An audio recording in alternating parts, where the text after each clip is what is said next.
The stagecoach rattled to a stop outside Red Hollow Ridge, just as the sun began its descent behind the jagged peaks, casting long shadows across the dirt street. Mara Callan pressed her face against the window, her breath fogging the glass as she took in the town that was supposed to be her salvation. It didn't look like much. A scattering of wooden buildings, most of them leaning slightly as if too tired to stand up straight. A saloon with peeling paint. A general store with a sagging porch. Horses tied to posts, their heads hanging low. Everything covered in a fine layer of dust that seemed to settle on this place like a permanent fog. But it was supposed to be different for her. It had to be. Mara gathered her carpet bag, more patches than original fabric at this point, and climbed down from the coach. Her boots hit the ground with a thud that seemed too loud in the sudden quiet. The driver didn't offer to help her with her trunk. He just climbed back up, snapped the reins, and left her standing there in a cloud of dust. She was a big woman, not just tall, though she had height on most men in town. Big in the way that made people look away, made them shuffle past her on sidewalks, made shopkeepers follow her with their eyes like they thought she might break something just by existing. Her dress was clean but old, mended so many times the original color was hard to determine. Her face was plain, her hands rough from work, her hair pulled back in a practical bun that had given up trying to be pretty somewhere around her 15th birthday. She was 23 years old, and she had never been wanted by anyone. The letter was still in her pocket, folded and refolded so many times the creases had worn thin. Her cousin Eleanor's handwriting, neat and precise. Come to Red Hollow Ridge. Thomas has work at the lumber mill. We have room.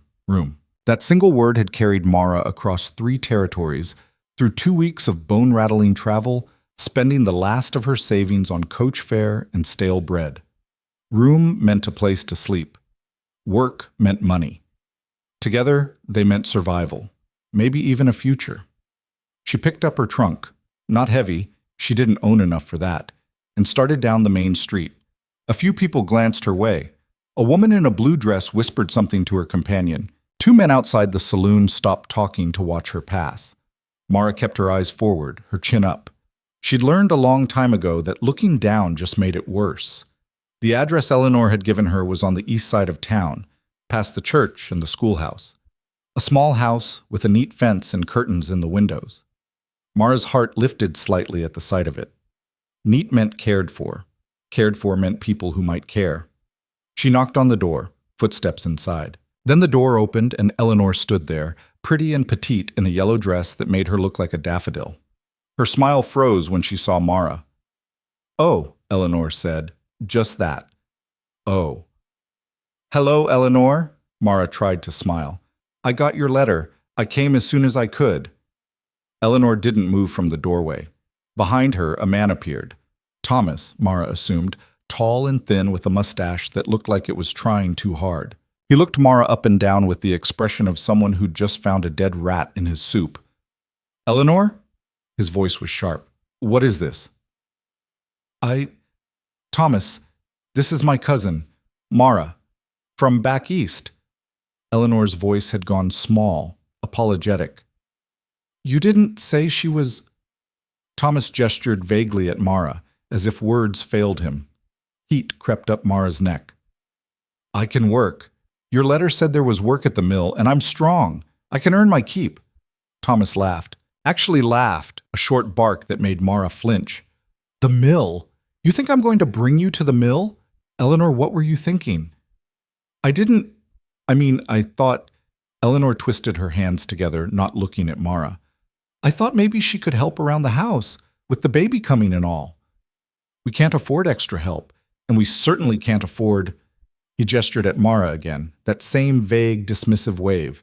Mara's hands tightened on her trunk handle. "I don't need much, just a place to sleep. I'll work for my food." "No." Thomas's voice was flat, final. "Eleanor, tell your cousin we can't help her." "Thomas, please." "Eleanor." Eleanor's face crumpled. She looked at Mara with something that might have been pity or might have been fear. "I'm sorry, Mara. Things have changed. We don't have room after all." The door started to close. Mara put her hand out, stopping it. "Wait. Eleanor? I spent everything I had to get here. I have nowhere else to go. That's not our problem. Thomas's voice came from inside, cold. Eleanor, close the door. Please. The door shut. Not slammed, but closed firmly, deliberately. Mara heard the lock slide into place. She stood there for a long moment, staring at the painted wood, at the brass knocker shaped like a horse's head. Behind the door, she could hear Thomas's raised voice, Eleanor's tearful responses. She couldn't make out the words, but she didn't need to. Slowly, Mara picked up her trunk and walked back down the path. The neat little fence seemed to mock her as she closed the gate behind her. The curtains in the window twitched, then went still. She made it to the corner before her legs started shaking. She set down the trunk and leaned against a wall, pressing her hand to her mouth. She would not cry. She had not cried in 5 years, and she would not start now. But the shaking wouldn't stop. A group of women passed by, their skirts rustling. One of them, a thin woman with sharp features, looked Mara up and down. "Lost, dear?" Mara straightened up. "No, ma'am, just resting." "Are you new in town?" Another woman, older, with kind eyes that didn't match her pinched mouth. "Yes, ma'am." "Family here?" "No, ma'am." The women exchanged glances. The thin one spoke again. "You looking for work?" For a moment, hope flickered. "Yes, ma'am. I'm a hard worker. I can clean, cook, mend." "Oh, honey."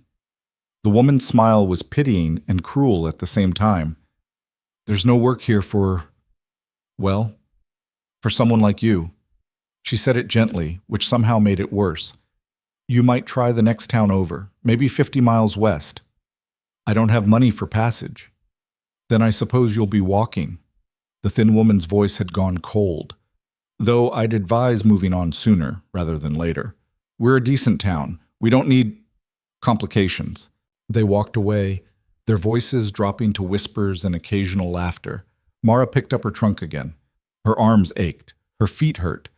But there was nowhere to rest, nowhere to go.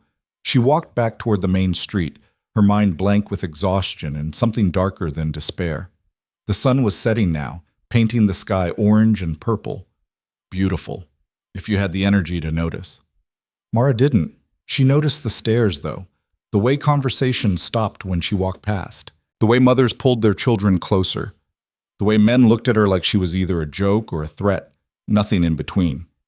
She found a bench outside the general store and sat down, setting her trunk beside her. Just for a moment. Just to think. "You can't stay there." Mara looked up. A man stood in the doorway of the store, fat and balding, his apron stained, the storekeeper. "I'm just resting." "You're blocking my customers." There were no customers. The street was empty except for a few stragglers heading home for supper. "Please," Mara said, "just for a few minutes." "I said move along." His voice rose. "We don't need your kind loitering around here." "My kind?" Mara stood up slowly. "What kind is that?" "Don't get smart with me, girl. I know what you're probably here for, and we don't allow that sort of thing in Red Hollow Ridge." It took her a moment to understand what he was implying. When she did, her face went hot. I'm looking for honest work." "Sure you are." He spat on the ground near her feet. "Now get off my property before I call the sheriff." Mara grabbed her trunk and moved. She didn't know where she was going, just away. Away from the store, away from the stairs, away from the growing crowd of people who had come out to watch the spectacle of the big ugly woman getting run off. She found herself on the outskirts of town, where the buildings gave way to scattered tents and ramshackle lean-tos. The poor side. The desperate side. Her side, apparently. There was a water trough near an abandoned building. Mara sat down beside it, her trunk at her feet, and finally let herself feel the full weight of what had just happened. She had nothing. Less than nothing. Eleanor's letter had been a lie, or a mistake, or a moment of misguided charity that Thomas had crushed before it could take root.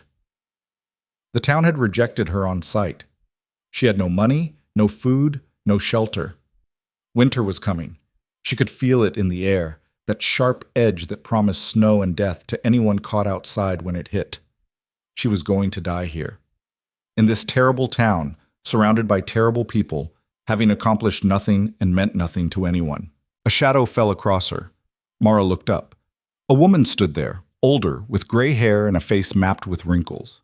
She wore a dress that had once been fine but was now just worn, and she carried herself with the straight-backed pride of someone who had been something once and refused to forget it. "You're Eleanor Prescott's cousin," the woman said. It wasn't a question. "Yes." "I'm Martha Weaver. I run the boarding house on 2nd Street. She looked Mara over, her gaze clinical, assessing. "You have money?" "No." "Prospects?" "No." Martha nodded, as if this confirmed something. "Eleanor wrote to you, didn't she? Told you to come?" "Yes." "And now her husband won't have you in the house." "Yes."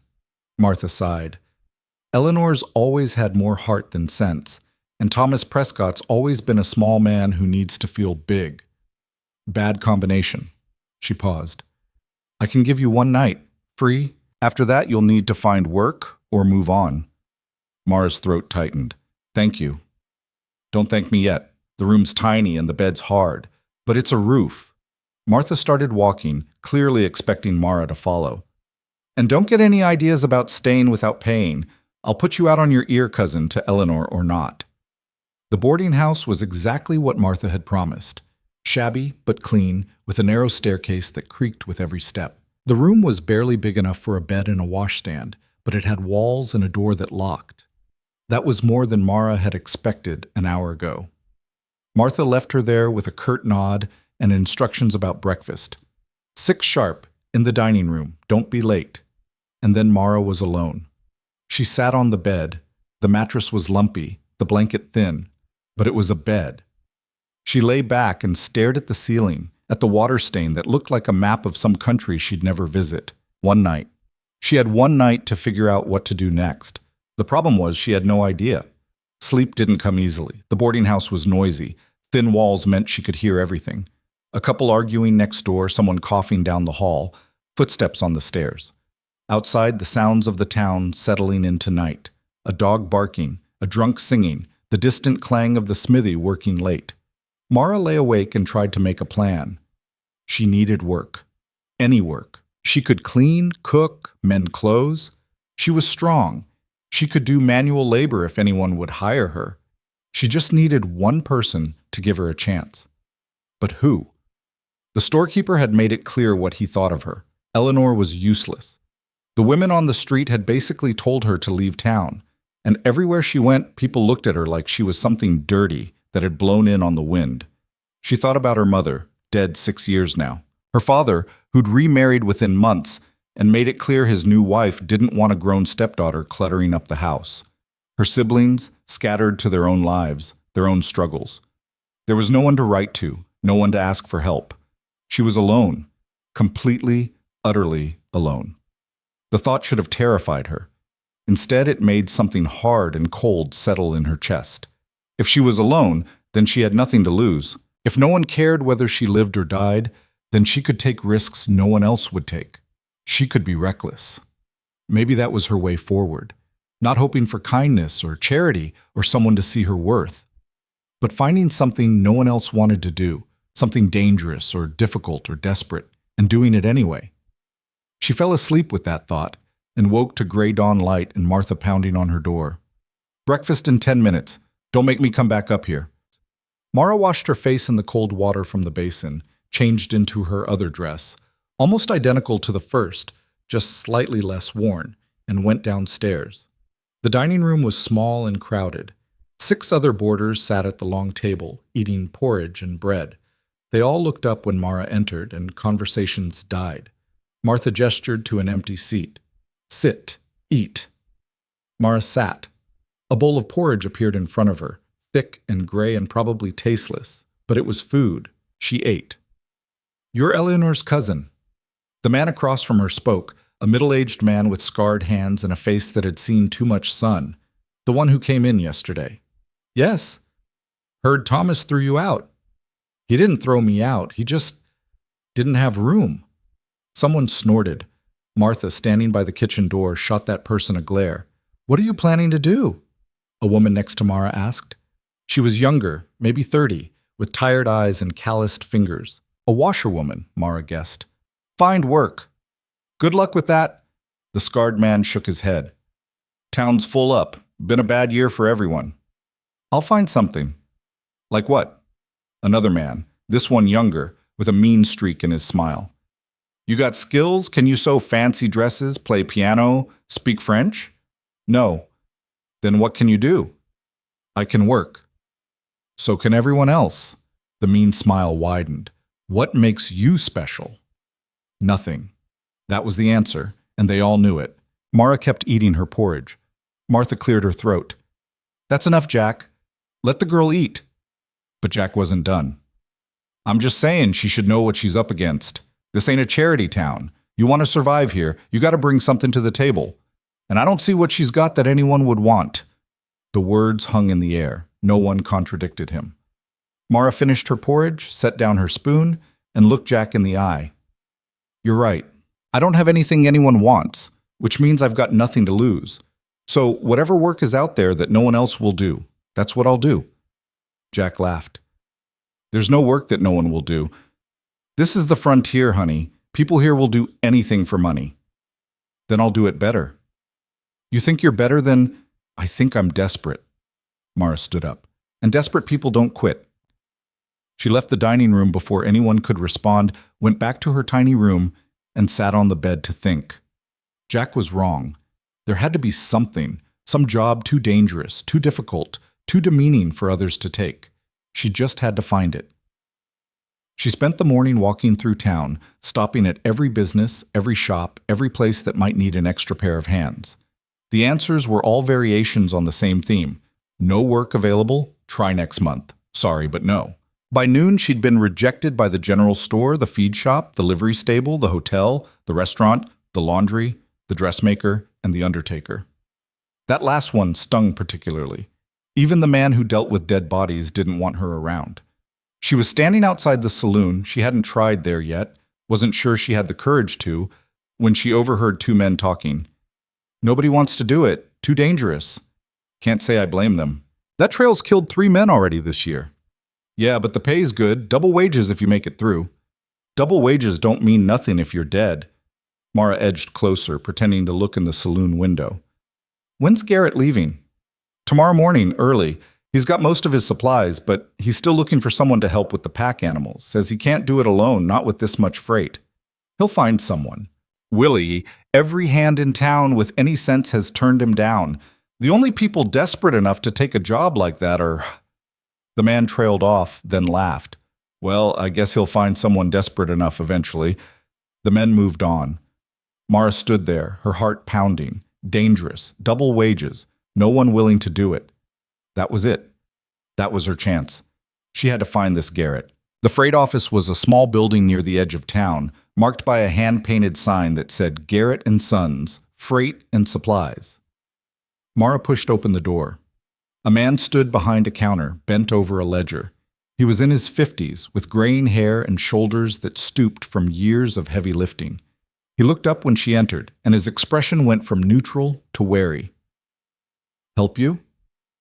I heard you need someone to help with a supply run. I want the job. Garrett blinked. You? Yes. You want to take a pack train into the mountains in late fall? Yes. He set down his pen. Do you know where I'm going? No. Do you know anything about pack animals? No. Have you ever been in the mountains? No. Can you shoot? No. Garrett stared at her. Then why in God's name do you think I'd hire you? Because no one else will take the job. Mara met his gaze steadily. And because I'm desperate enough to do it right. Desperate doesn't mean capable. Then test me. Give me a trial. One day. If I can't do the work, I'll leave. But if I can... She paused. You said double wages. For someone who survives the trip, I'll survive. Garrett studied her for a long moment. Mara forced herself to stand still, to not fidget or look away. She needed this. Needed it with an intensity that made her chest ache. Finally, Garrett sighed. You're either very brave or very stupid. Does it matter which? He almost smiled at that. Almost. The job is to help me take supplies up to Rowan Vance's camp.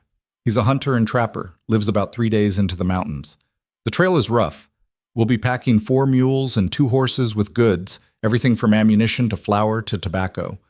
You'll help load, help lead the animals, help make camp, help unload. It's hard work. Cold. Dangerous. The trail runs along cliff edges in places. One wrong step and you're dead. There are also predators, bears, mountain lions, and the weather can turn on you in an instant. Last month, a sudden storm killed 2 men on that same trail. Mara's stomach was churning, but she kept her voice level. What's the pay? $50, $25 up front, $25 when we get back. $50. That was more money than Mara had seen in a year. With that, she could buy time, buy safety, buy a chance to figure out her next move. I'll do it. You sure? Because if you quit halfway, you don't get paid. And if you slow me down or cause problems, I'll leave you on the mountain. I won't quit. I won't slow you down. Mara stuck out her hand. Do we have a deal? Garrett looked at her hand like it might bite him. Then slowly, he shook it. His grip was firm, calloused. We leave at dawn. Can you ride? Not well. Then you'll walk and lead the pack animals. Wear sturdy boots and warm clothes. Bring gloves. We'll be gone at least a week, maybe longer if the weather turns. I'll be ready. One more thing. Garrett's voice went hard. Up there, I'm in charge. You do exactly what I say, when I say it. No arguments, no questions. I've been making this run for 15 years, and the only reason I'm still alive is because I don't take chances. You follow my lead, or you die. Understand? Yes. Good. Be at the freight yard at dawn. Don't be late. Mara left the office feeling like she'd just signed away her life, which maybe she had, but at least it was her choice. At least she was doing something. She went back to the boarding house and told Martha about the job. Martha's face went pale. Vance's trail? Are you insane?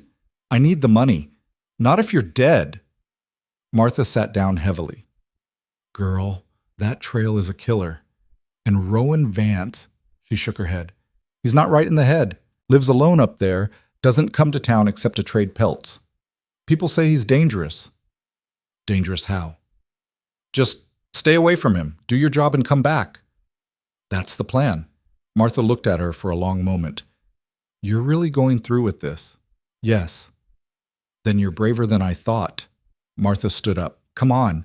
If you're doing this fool thing, at least do it properly. I've got an old coat that might fit you, and some gloves. And I'll pack you some food for the trail. They spent the afternoon preparing.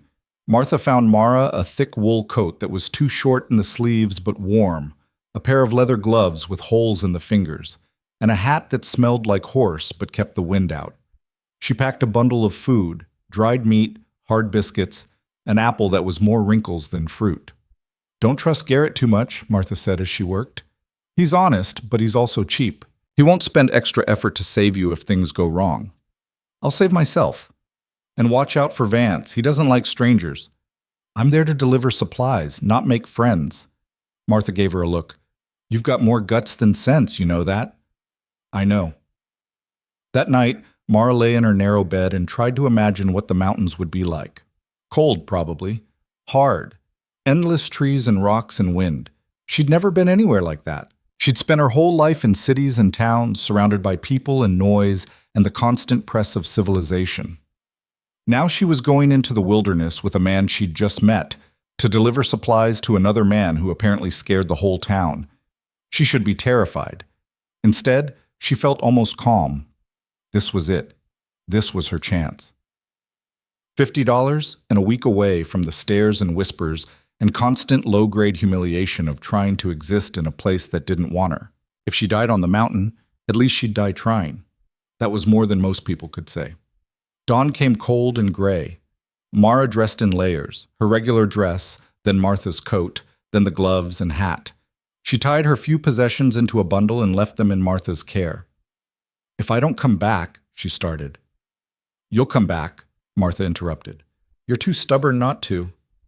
Mara smiled. It felt strange on her face, like a muscle she'd forgotten how to use. Thank you for everything. Don't thank me yet. Thank me when you're back safe. The freight yard was busy despite the early hour. Garrett was there, checking the loads on 4 mules and 2 horses. The animals were sturdy mountain breeds, shaggy and patient. They barely flicked an ear when Mara approached. You're on time, Garrett said. That's a good start. What do you need me to do?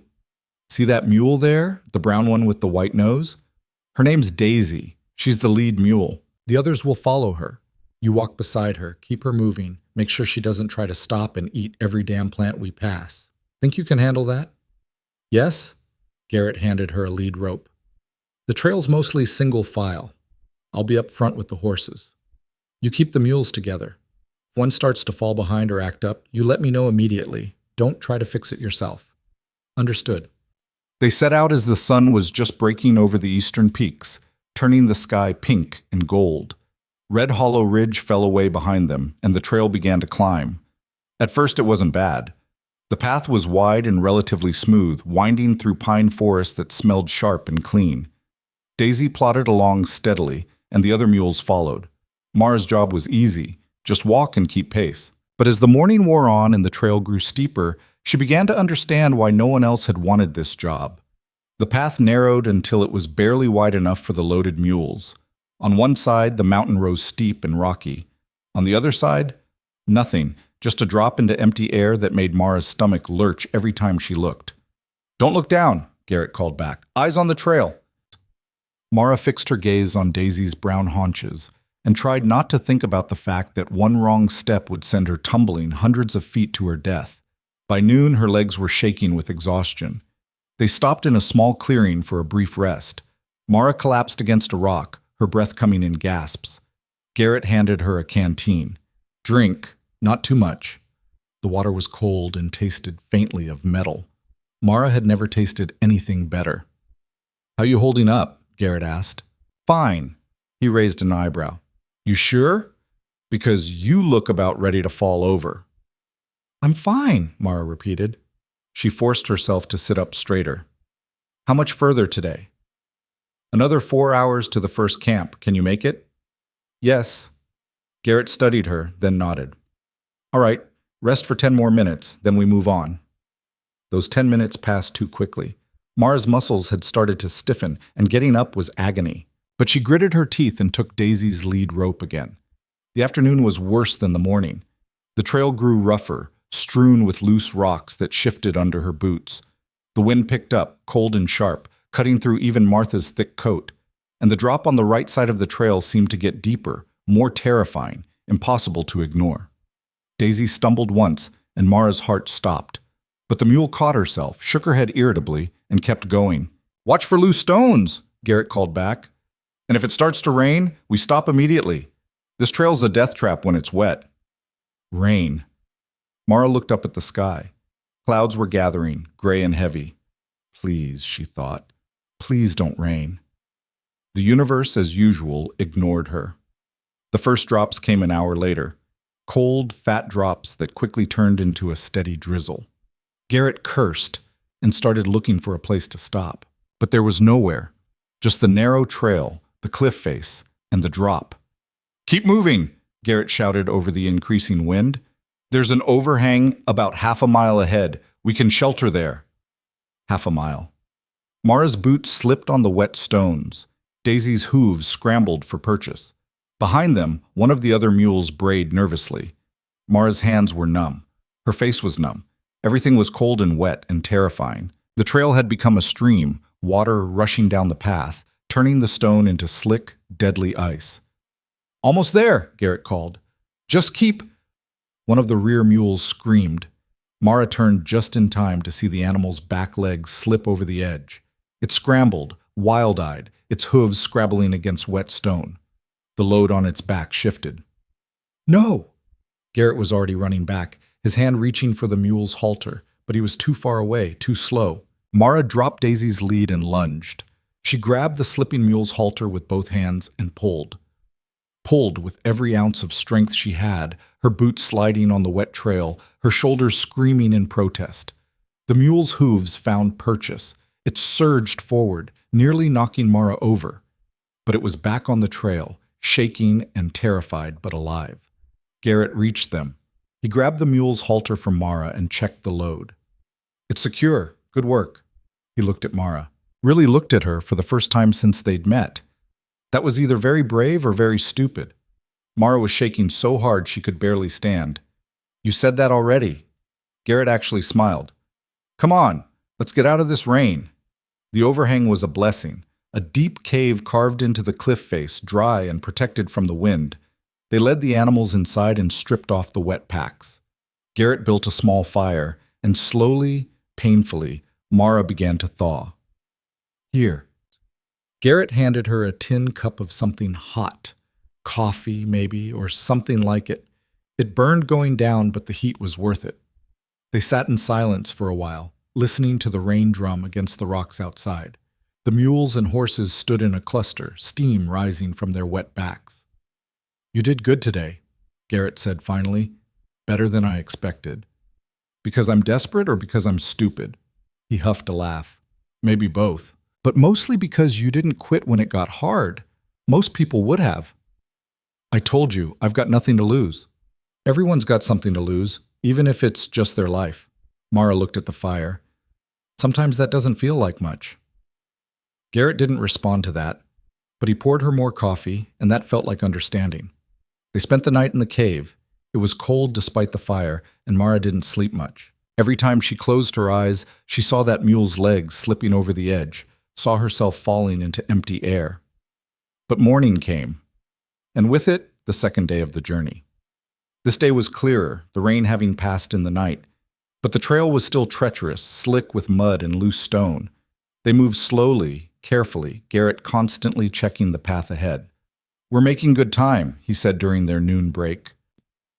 "The weather holds, we'll reach Vance's camp by tomorrow afternoon." "What's he like?" Mara asked.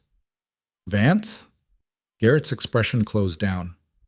"Keeps to himself, does good work, his pelts are top quality, but he doesn't talk much, and he doesn't like questions."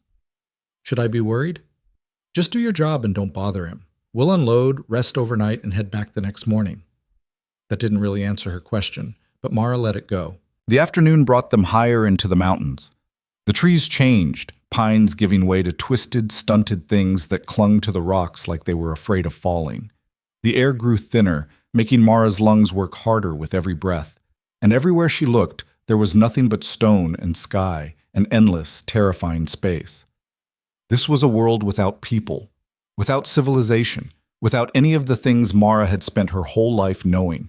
It should have been frightening. Instead, it felt almost peaceful. Like out here, where there was no one to judge her, no one to find her wanting, she could finally breathe. That night they camped in a small valley, sheltered by rocks. Garrett showed her how to hobble the animals so they wouldn't wander, how to build a proper mountain fire that wouldn't smoke and give away their position to anything that might be watching. "Do you worry about predators?" Mara asked. "Always, but mostly they leave you alone if you don't bother them." Garrett fed another stick into the fire. "The real danger isn't the animals, it's the weather, and the trail, and yourself." "Myself?" "Panic. That's what kills most people up here. They get scared, they make mistakes, they rush when they should be careful, they freeze when they should move." He looked at her. "You didn't panic today. When that mule slipped, that's good." "I didn't have time to panic. That's usually when it happens. When you don't have time to think, you just act." Garrett poked at the fire. "Whatever else you are, you've got nerve. I'll give you that." Mara pulled Martha's coat tighter around her shoulders. "I just want to survive." "That's more than some people want." Garrett settled back against his pack. "Get some sleep. Tomorrow's the hardest day." To be continued. But sleep was a stranger that night. Mara lay wrapped in Martha's coat and a thin blanket Garrett had given her, staring up at stars so bright and numerous they looked fake. The cold seeped through every layer she wore, settled into her bones. Her muscles ached from 2 days of climbing. Her hands were raw despite the gloves. And every time she started to drift off, she'd jolt awake with the sensation of falling.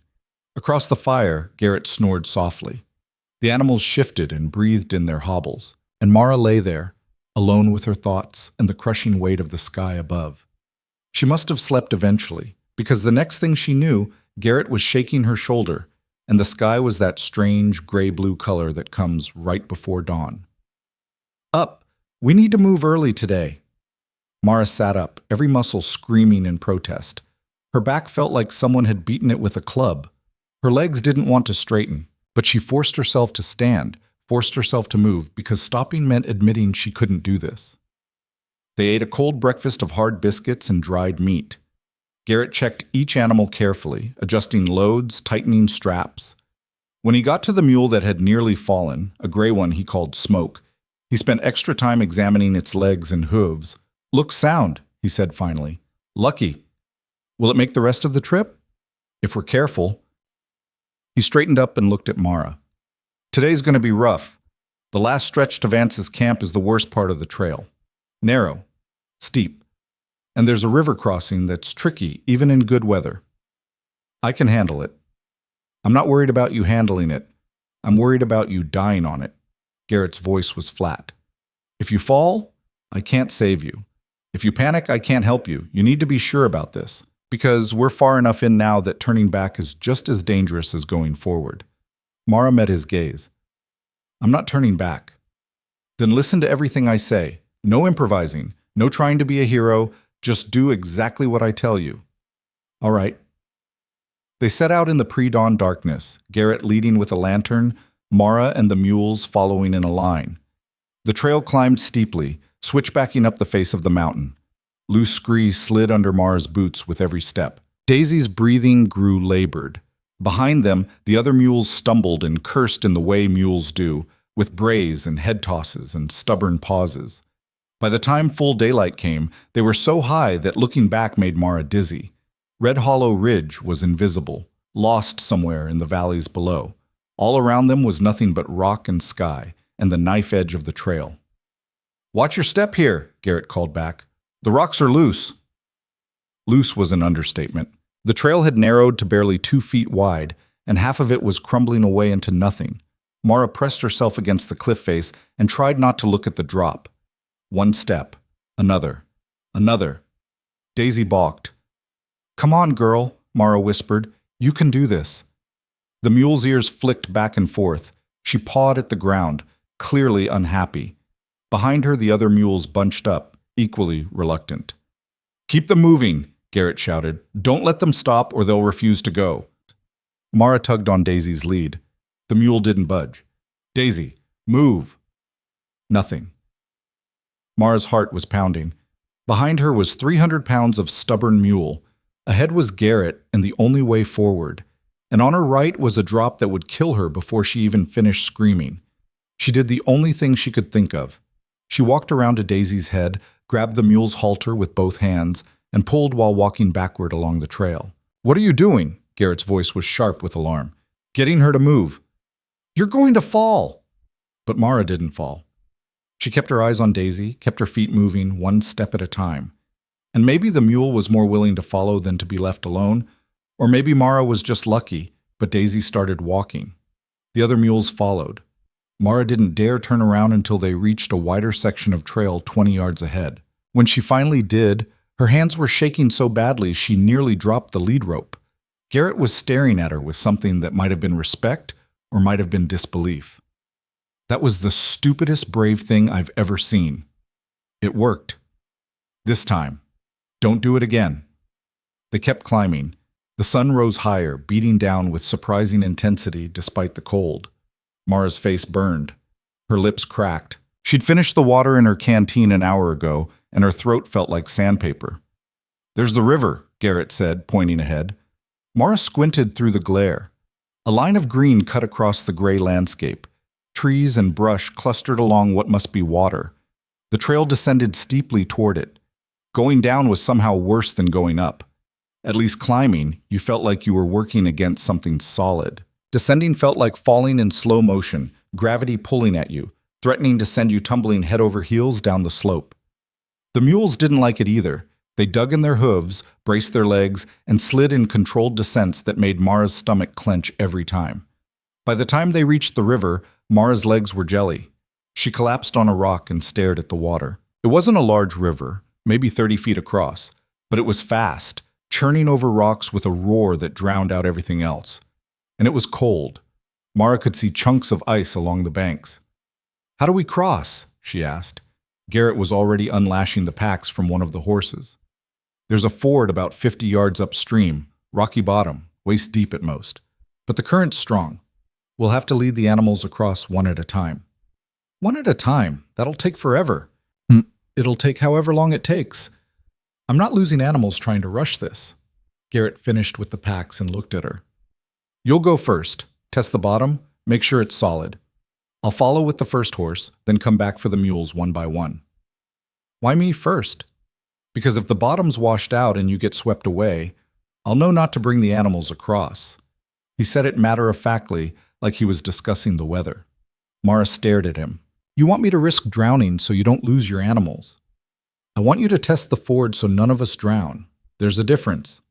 Garrett pulled off his boots and started rolling up his pants. It's either you or me, and I'm too valuable to lose. There was a moment where Mara considered telling him exactly where he could shove his valuable self. But she didn't. Because he was right in a cold, practical way. He knew these trails. He knew how to survive out here. She was just desperate labor. She pulled off her boots and stockings, hiked up her skirts, and waded into the river. The cold hit like a physical blow. Her feet went numb instantly. The rocks on the bottom were slippery, covered in moss or algae or something that made each step a gamble, and the current was strong, pushing against her legs, trying to sweep her downstream. She made it 3 steps before she slipped. Her arms windmilled, and for a terrifying second she was falling. Then her hand caught a rock and she steadied herself, gasping. You all right? Garrett called. Fine. Keep going. Straight across. Don't angle downstream or the current will catch you. Mara kept going. Step by step, the water rising from her ankles to her knees to her thighs. The cold was brutal, turning her legs into clumsy stumps. She couldn't feel her feet anymore. Couldn't tell if she was stepping on rocks or empty water. Halfway across, she stepped on something that shifted. Her foot slid, and suddenly the water was up to her waist, the current grabbing her with greedy hands. She threw herself forward, scrabbling for purchase, her fingers finding rocks, her knees hitting bottom.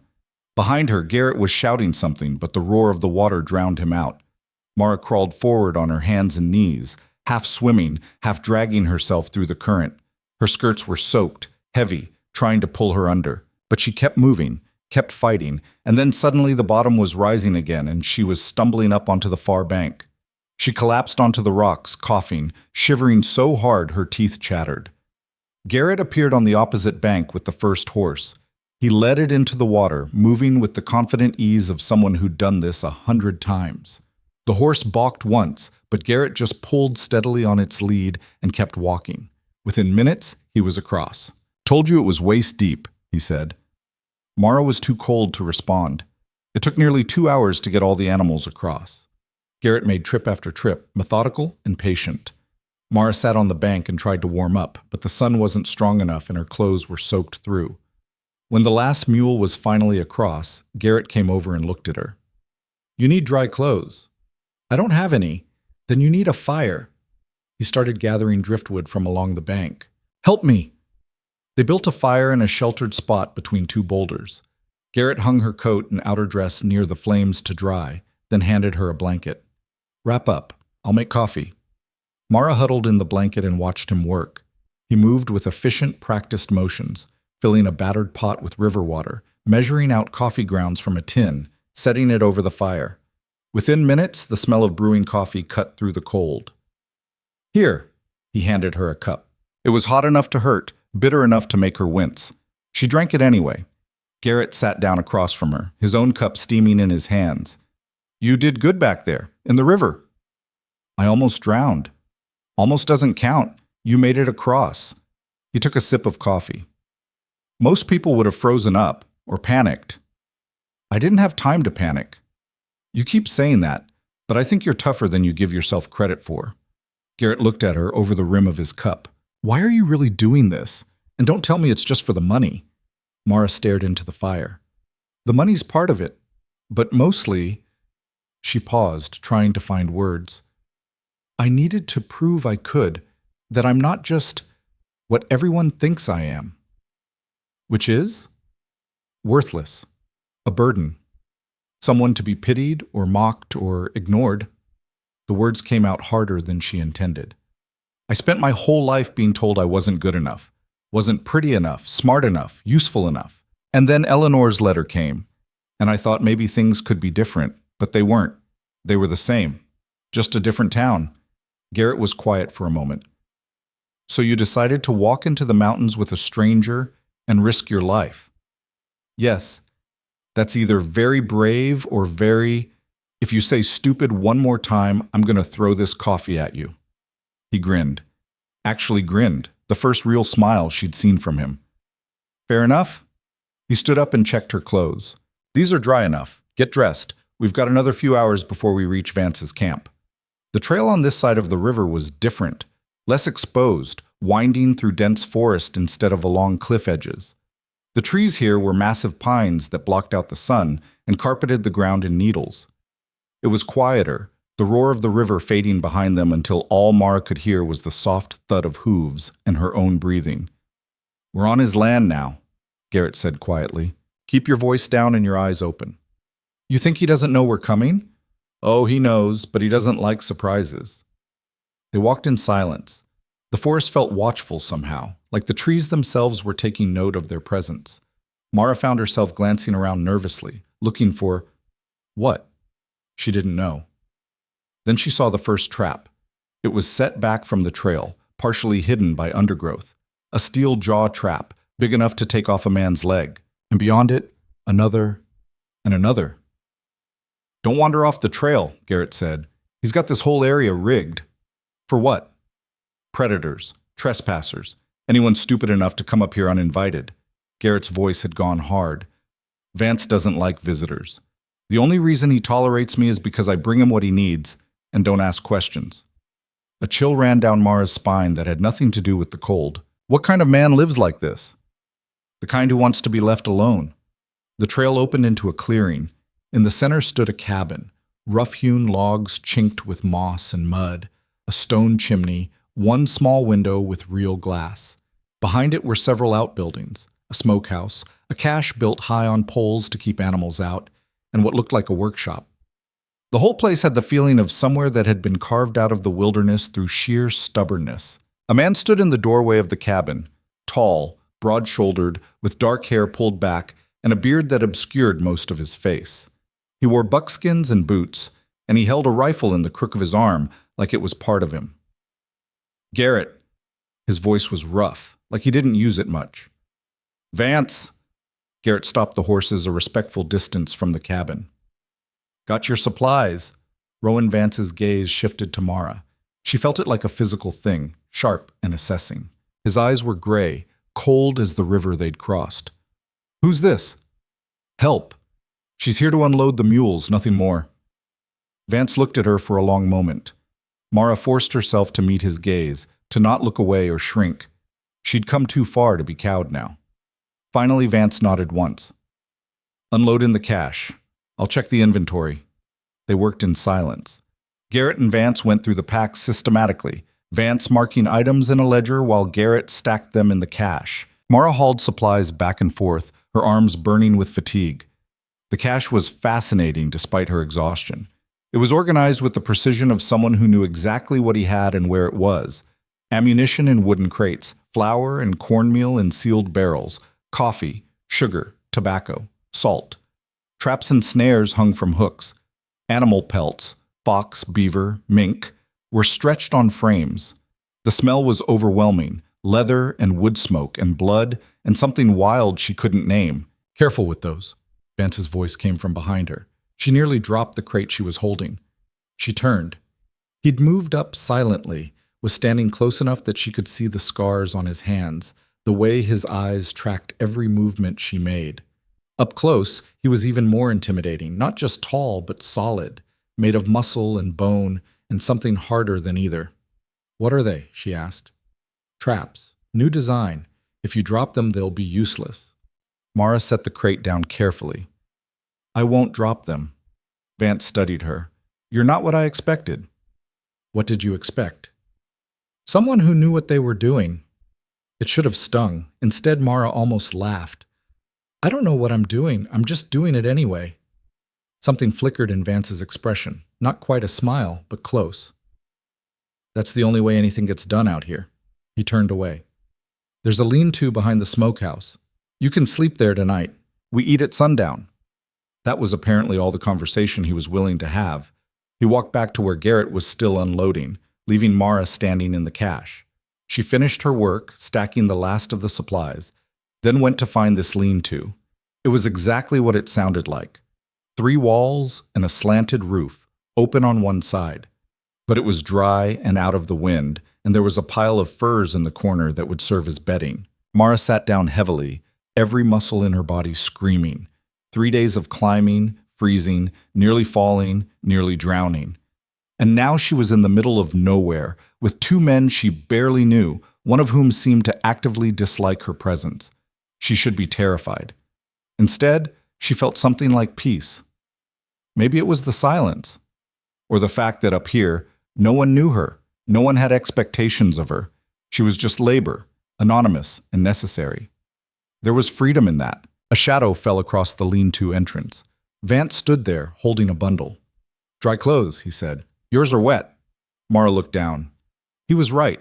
Her dress was still damp from the river crossing, and her coat was only partly dry. "These will be too big," Vance continued, "but they're warm."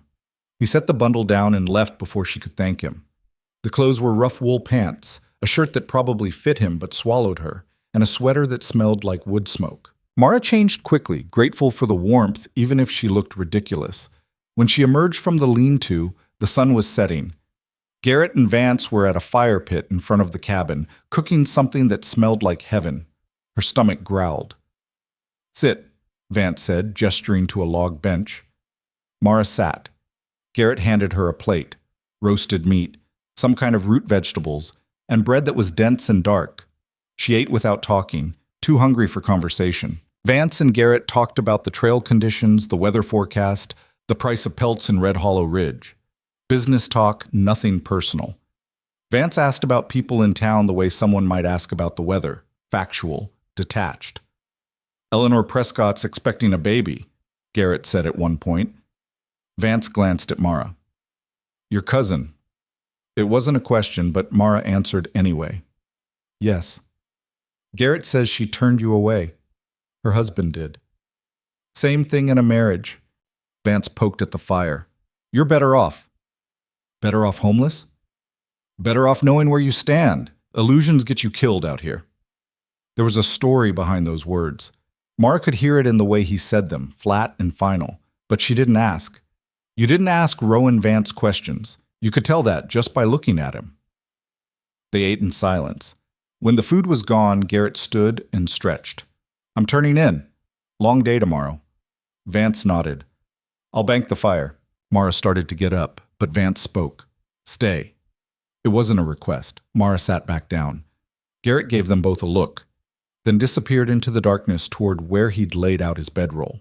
Vance added wood to the fire, methodical and precise. The flames cast strange shadows across his scarred hands. "Garrett says you saved one of his mules," he said finally. "It was slipping. I pulled it back." "Could have gone over yourself." "But I didn't." Vance looked at her across the fire. "Why'd you do it?" "Because it needed doing." "That's not an answer." Mara thought about it.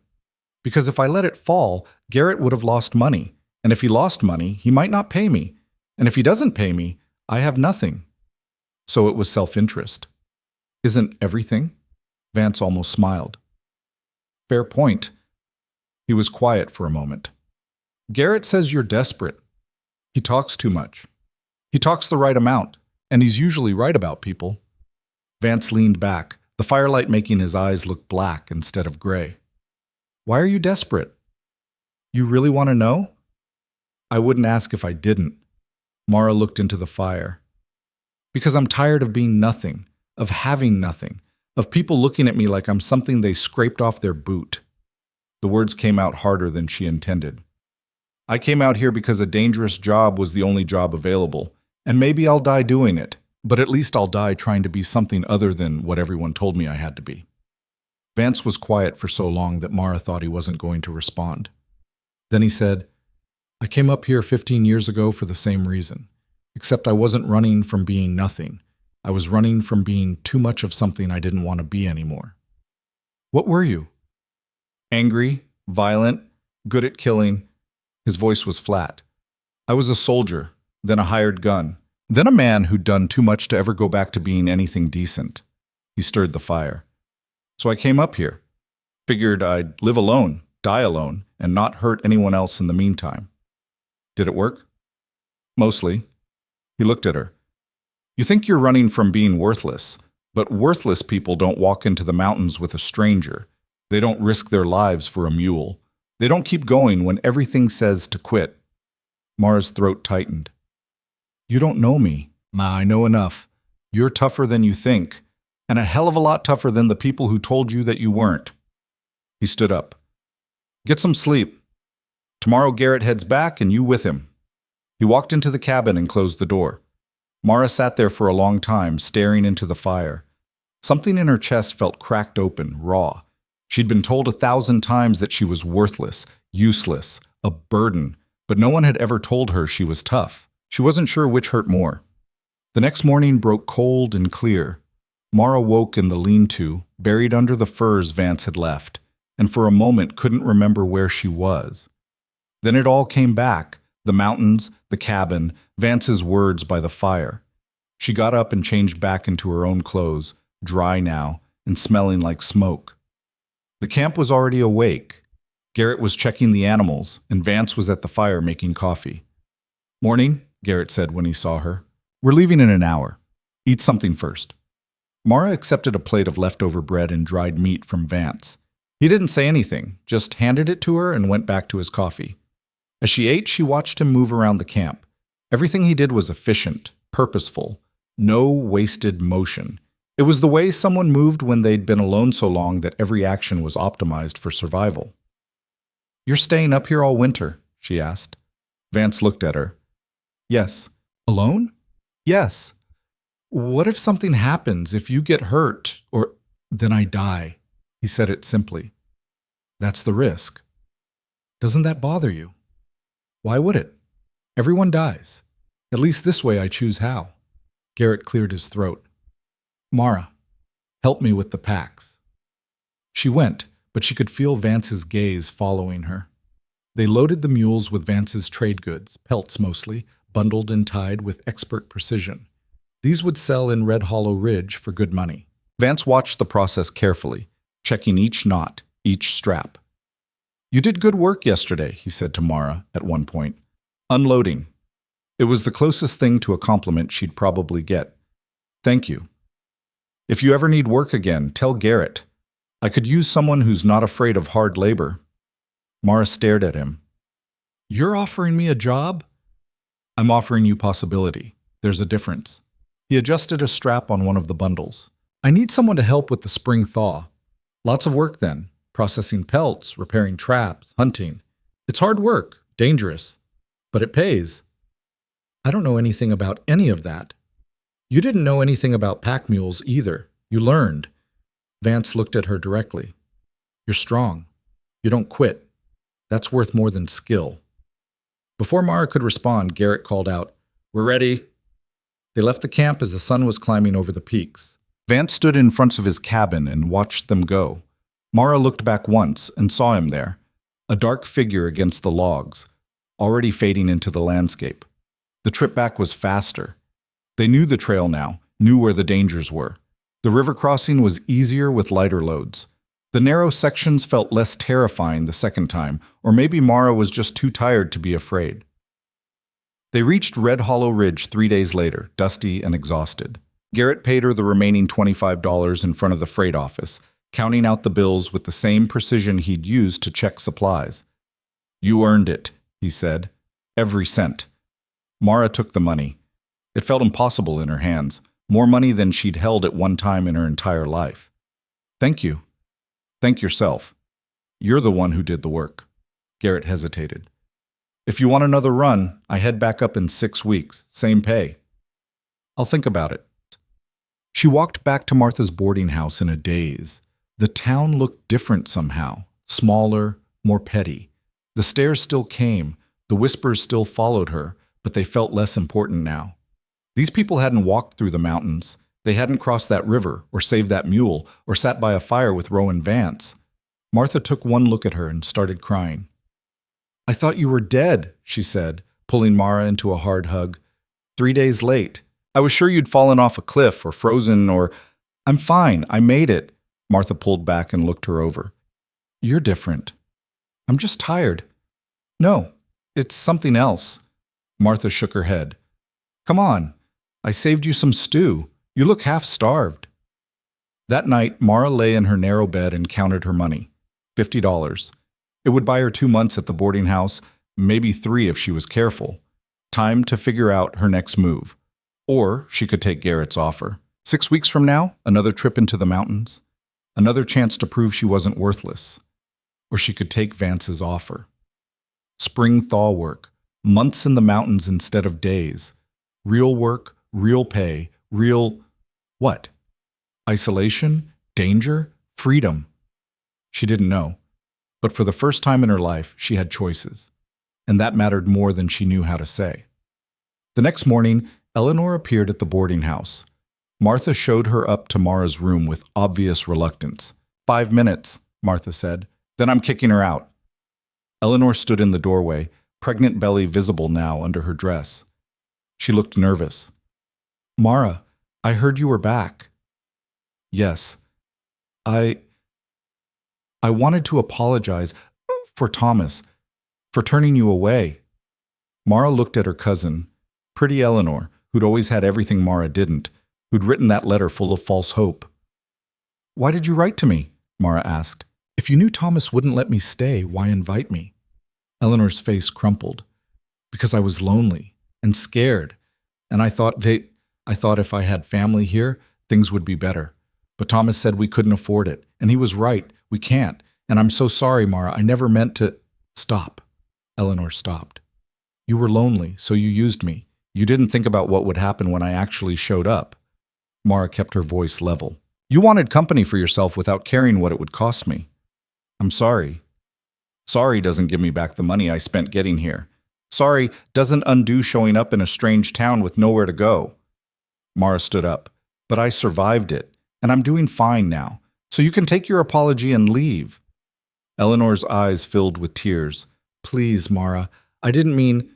I know you didn't mean it. That's the problem. You never mean anything.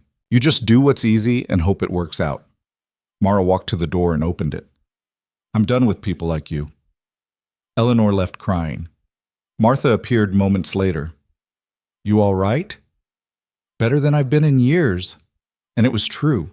Something had changed in the mountains. Mara had walked into that wilderness as one person and come back as someone else. Someone harder, stronger. Someone who didn't need Eleanor's approval or anyone else's. She had $50 and 2 job offers and the knowledge that she could survive things that would break other people. For now, that was enough. The weeks that followed settled into a rhythm Mara had never experienced before. She had money in her pocket, a roof over her head, and time to figure out what came next. It should have felt like freedom. Instead, it felt like waiting. Red Hollow Ridge hadn't changed. The stairs still followed her down the street. The whispers still started when she walked into the general store. But something in Mara had shifted. When the storekeeper's wife looked at her with that mixture of pity and contempt, Mara looked back until the woman's eyes dropped. When 2 men outside the saloon made comments loud enough for her to hear, she turned and stared at them until they shuffled away. She'd crossed a river that could have drowned her. She'd walked trails that had killed better people. She'd sat across a fire from a man who'd scared off half the territory, and she hadn't flinched. These small-minded people didn't frighten her anymore. Martha noticed the change. You walk different, she said one evening as they sat in the boarding house parlor. Taller, maybe, or just harder. Is that bad? Depends on what you do with it. Martha set down her mending. You've got choices now. That's dangerous. How is having choices dangerous? Because you might make the wrong one, or the right one for the wrong reasons. Martha gave her a long look. You're thinking about going back, aren't you? To the mountains. Mara didn't answer right away. She'd been thinking about it constantly. Garrett's offer, Vance's offer, the memory of cold air and endless sky, and the feeling of doing something that mattered, even if the only person who saw it was herself. Maybe. That's what I thought. Martha picked up her mending again. Just be careful. Men like Vance, they're running from something. You get too close, you might end up running too. I'm already running. From what? Everything I used to be. Martha's needle paused. And what were you? Nothing. No one. Mara looked out the window at the darkening street. I want to be something else. Then be something else here. You don't need to hide in the mountains to do that. But Mara wasn't sure that was true. In town, she was still Eleanor's embarrassing cousin. Still the big ugly woman people pitied or mocked. The mountain didn't care about any of that. Up there, she was just a person who could work or couldn't, who could survive or couldn't. She made her decision 3 days before Garrett's next scheduled run. The decision came in the form of Thomas Prescott. Mara was walking back from the general store, her arms full of supplies Martha had asked her to fetch, when Thomas stepped into her path. "We need to talk," he said. Mara stopped. Up close, Thomas was even less impressive than she remembered. Thin and sharp-faced, with eyes that looked for weakness the way a weasel looks for eggs. "About what?" "About Eleanor. She's been crying for days because of what you said to her." "That's not my problem." Thomas's face darkened. "She's your cousin. You owe her better than that." "I don't owe her anything. She lied to me. She got me here under false pretenses, then let you throw me out." Mara shifted the packages in her arms. "Now get out of my way. You think you're something now, don't you?" Thomas stepped closer. "Just because you walked up a mountain. But you're still the same worthless woman you always were, and everyone in this town knows it." Something cold settled in Mara's chest. "Move." "Or what? You'll make me." Thomas laughed. "You might have fooled Garrett into thinking you're useful, but we all know the truth. You're desperate. You'd do anything for money. And we all know what that makes you." The implication was clear. Mara felt heat crawl up her neck, but she kept her voice level. "Say that again." "I don't need to. Everyone's already thinking it." Thomas leaned in. "The big desperate woman who'll do anything for a few dollars. I wonder what really happened up in those mountains with Garrett, or with that savage Vance." Mara dropped the packages. They hit the ground with a thud, and before Thomas could react, she had grabbed the front of his shirt and shoved him backward into the wall of the general store. "Listen to me," she said, her voice low and hard. "I worked for my money. I earned every cent. And whatever filth you're thinking, whatever lies you're spreading, you stop it now, or I'll make you regret it." Thomas tried to push her away, but Mara was stronger. She held him there, her forearm across his chest, and watched his face go from angry to scared.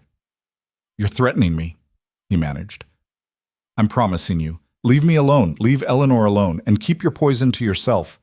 She let him go and stepped back. Thomas stumbled, caught himself, then turned and hurried away without looking back. Mara gathered her fallen packages. Her hands were shaking, but not from fear, from rage, from the sick understanding that this was what she was up against. No matter what she did, no matter how hard she worked, there would always be people like Thomas ready to tear her down with gossip and insinuation.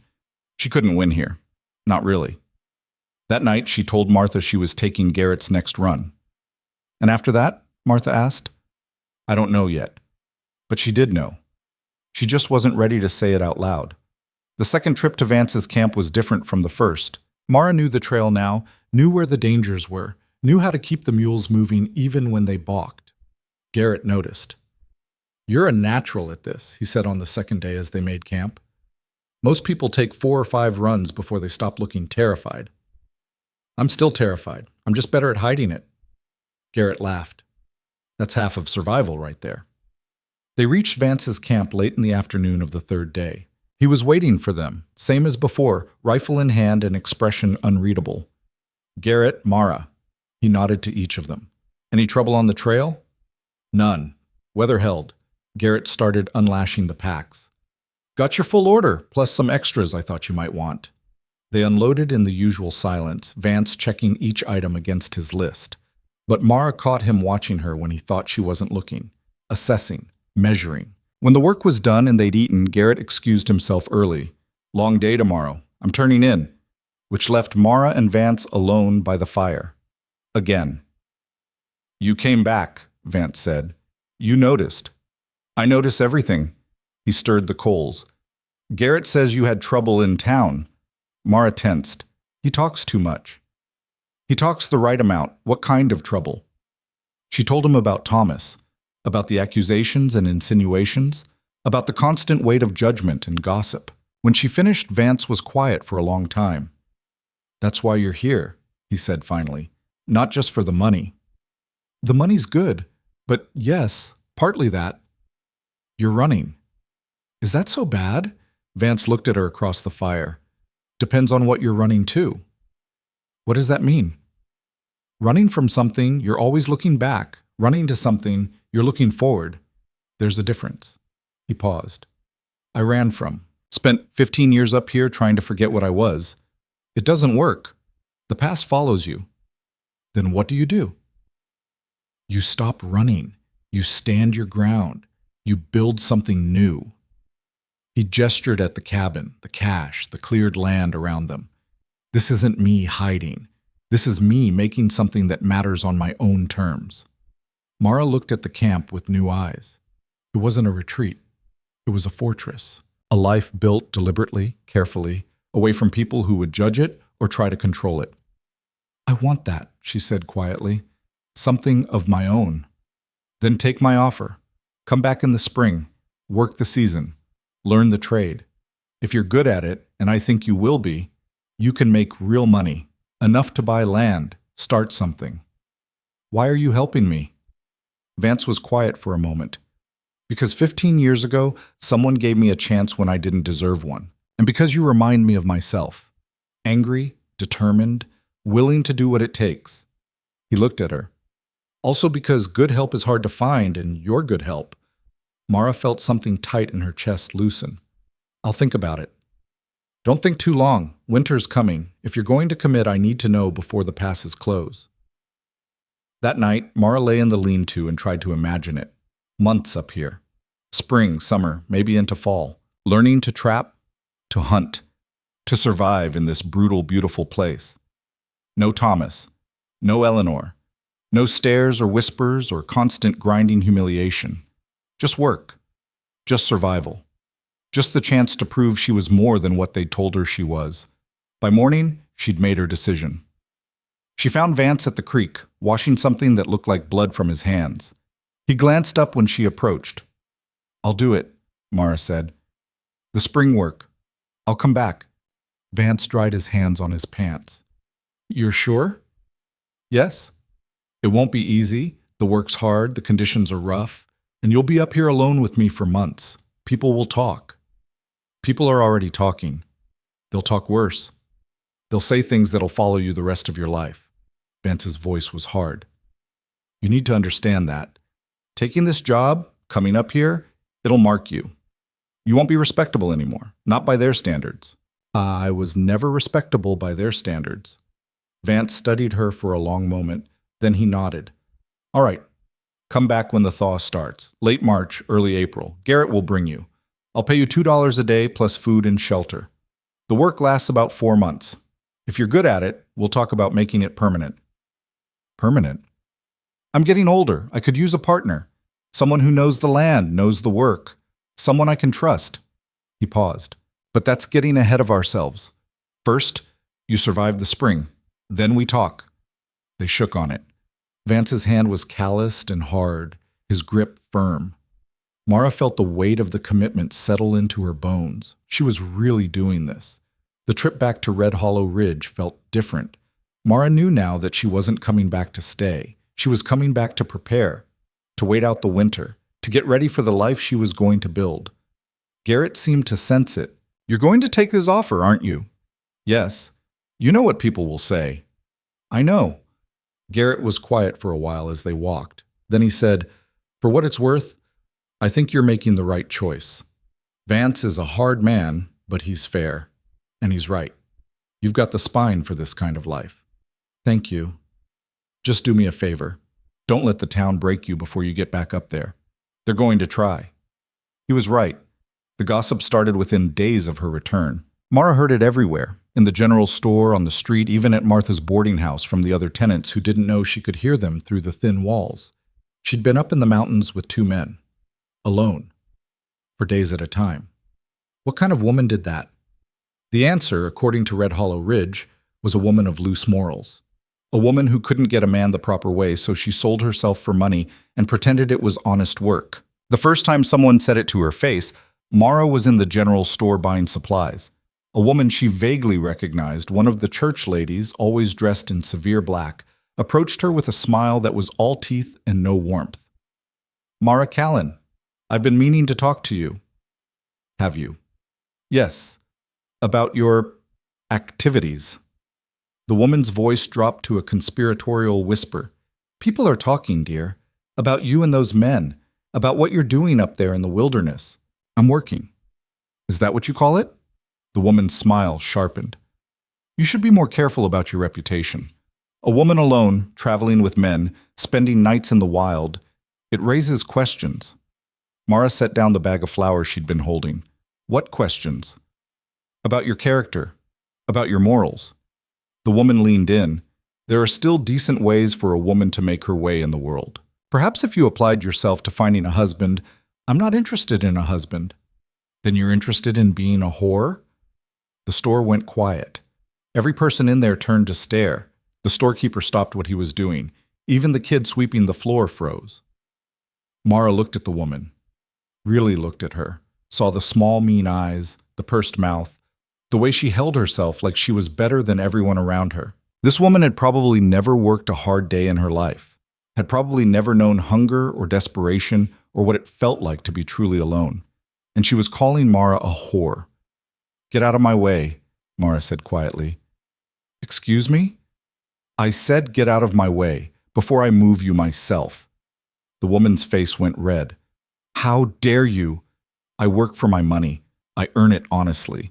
And what I do is none of your concern. Mara stepped forward. The woman stepped back. But since you're so interested in my character, let me tell you about yours. You're a bully. You use gossip and judgment to feel powerful because you have nothing else. You tear down other women because it makes you feel better about your own small, mean life.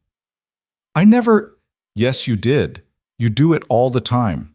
To me, to other women, probably to your own friends when they're not around. Mara picked up her flower. Now move, or I'll walk through you. The woman moved. Mara paid for her supplies and left. Her hands were shaking, but her head was high. Behind her, the whispers erupted. But she didn't care. Let them talk. Let them judge. In 3 months, she'd be gone, and their opinions wouldn't matter anymore. The confrontation spread through town like wildfire. By evening, everyone knew about it. Martha heard at least 3 different versions before Mara even got back to the boarding house. Is it true you threatened Mrs. Blackwell? Martha asked. I told her to get out of my way. She's saying you threatened to assault her. She called me a whore. To my face. In front of half the store. Martha sighed and sat down heavily. This is going to make things harder for you. Things are already hard. They can always get harder, girl. Mrs. Blackwell is married to the mayor. She has influence. She can make your life very difficult if she wants to. Then I guess it's good I'm leaving in 3 months. Martha looked at her sharply. You're taking Vance's offer. Yes. To work for him, up in the mountains, alone. Yes. For months. Yes. Martha stood up and paced the small parlor. Do you understand what you're doing? What this will mean for your reputation? I don't have a reputation to protect. Everyone has a reputation, and once it's destroyed, it's destroyed. You'll never be able to come back here, never be able to live a normal life. I don't want a normal life. The words burst out of Mara before she could stop them. A normal life is being Eleanor, trapped in a house with a man who controls everything, pregnant and scared and dependent. A normal life is working myself to death for pennies and being grateful for it. A normal life is smiling while people like Mrs. Blackwell call me names and knowing I can't fight back because I need their charity. She took a breath. Her heart was pounding. I don't want normal. I want free. And if that means living in the mountains and ruining my reputation and never being respectable, then fine. At least I'll be living on my own terms. Martha stared at her. Then slowly she smiled. Well, all right then. All right? You've made up your mind. I can see that. And honestly, I think you're right. Martha sat back down. This town would crush you eventually. Better to leave while you still have fight in you. They sat in silence for a moment. Then Martha said, You'll need supplies, winter gear, tools. I have some things stored away that you can have, and I'll help you prepare. Why would you help me? Because I was like you once, young and angry and desperate to be something other than what everyone expected. Martha's voice went soft. I stayed. I made it work. But sometimes I wonder what would have happened if I'd been brave enough to leave. Over the next weeks, Martha helped Mara prepare. They gathered supplies, thick socks, woolen underwear, gloves that actually fit. Martha taught her to mend properly, to cook over an open fire, to preserve food. She even found an old rifle in her attic and showed Mara how to load and fire it, taking her out to a clearing beyond town to practice. "You won't be any good for a while," Martha said, watching Mara miss the target for the 10th time. "But at least you'll know which end the bullet comes out of." The lessons weren't just practical. They were a gift, a way of saying Martha believed in her, even if the rest of the town didn't. As winter deepened, the gossip got worse. Mrs. Blackwell made sure of that. She told everyone who would listen about Mara's plans, about how she was going to live alone with Rowan Vance in sin and degradation, about how it was a scandal and a shame and someone should do something. That someone turned out to be the sheriff. He came to the boarding house on a cold December morning. Martha answered the door, and Mara heard raised voices downstairs. By the time she got down there, the sheriff was in the parlor, hat in hand, looking uncomfortable. "Miss Callan, I need to have a word with you." "About what?" "About your plans for the spring." Mara crossed her arms. "What about them?" The sheriff cleared his throat. "There's been concern about you going up to Vance's camp, alone, for an extended period." "Concern from who?" "From concerned citizens, people who worry about your welfare." "You mean Mrs. Blackwell?" The sheriff's face reddened. "Among others. The point is, it's not proper for an unmarried woman to be living alone with a man in the wilderness. It raises questions about morality and what?" Mara stepped forward. "It's my life, my choice. What law am I breaking?" "No law. But there are standards of decency." "Whose standards? Mrs. Blackwell's? The same woman who called me a whore in public?" Mara's voice rose. "I'm working, earning honest money. How's that indecent?" "It's the appearance of impropriety. People talk." "Let them talk. I'm not doing anything wrong." The sheriff shifted uncomfortably. "Look, Miss Callan, I'm just trying to help. If you insist on doing this, people will assume the worst. Your reputation—" "My reputation is already destroyed, Sheriff. You know it. I know it. The whole town knows it." Mara felt tired suddenly. Tired of fighting, tired of explaining, tired of justifying her existence. "So I might as well do what I want. At least then I'll have earned their judgment." The sheriff looked at her for a long moment. Then he sighed. "I can't stop you, but I'm advising you, as someone who's seen how this town works, that this will follow you. Whatever you do up there, whatever actually happens, people will believe the worst. And there's no coming back from that." "Then I won't come back." After the sheriff left, Martha made tea and they sat in silence. Finally, Martha said, "He's right, you know, about the town. They'll never let this go." "I know. But you're still going." "Yes?"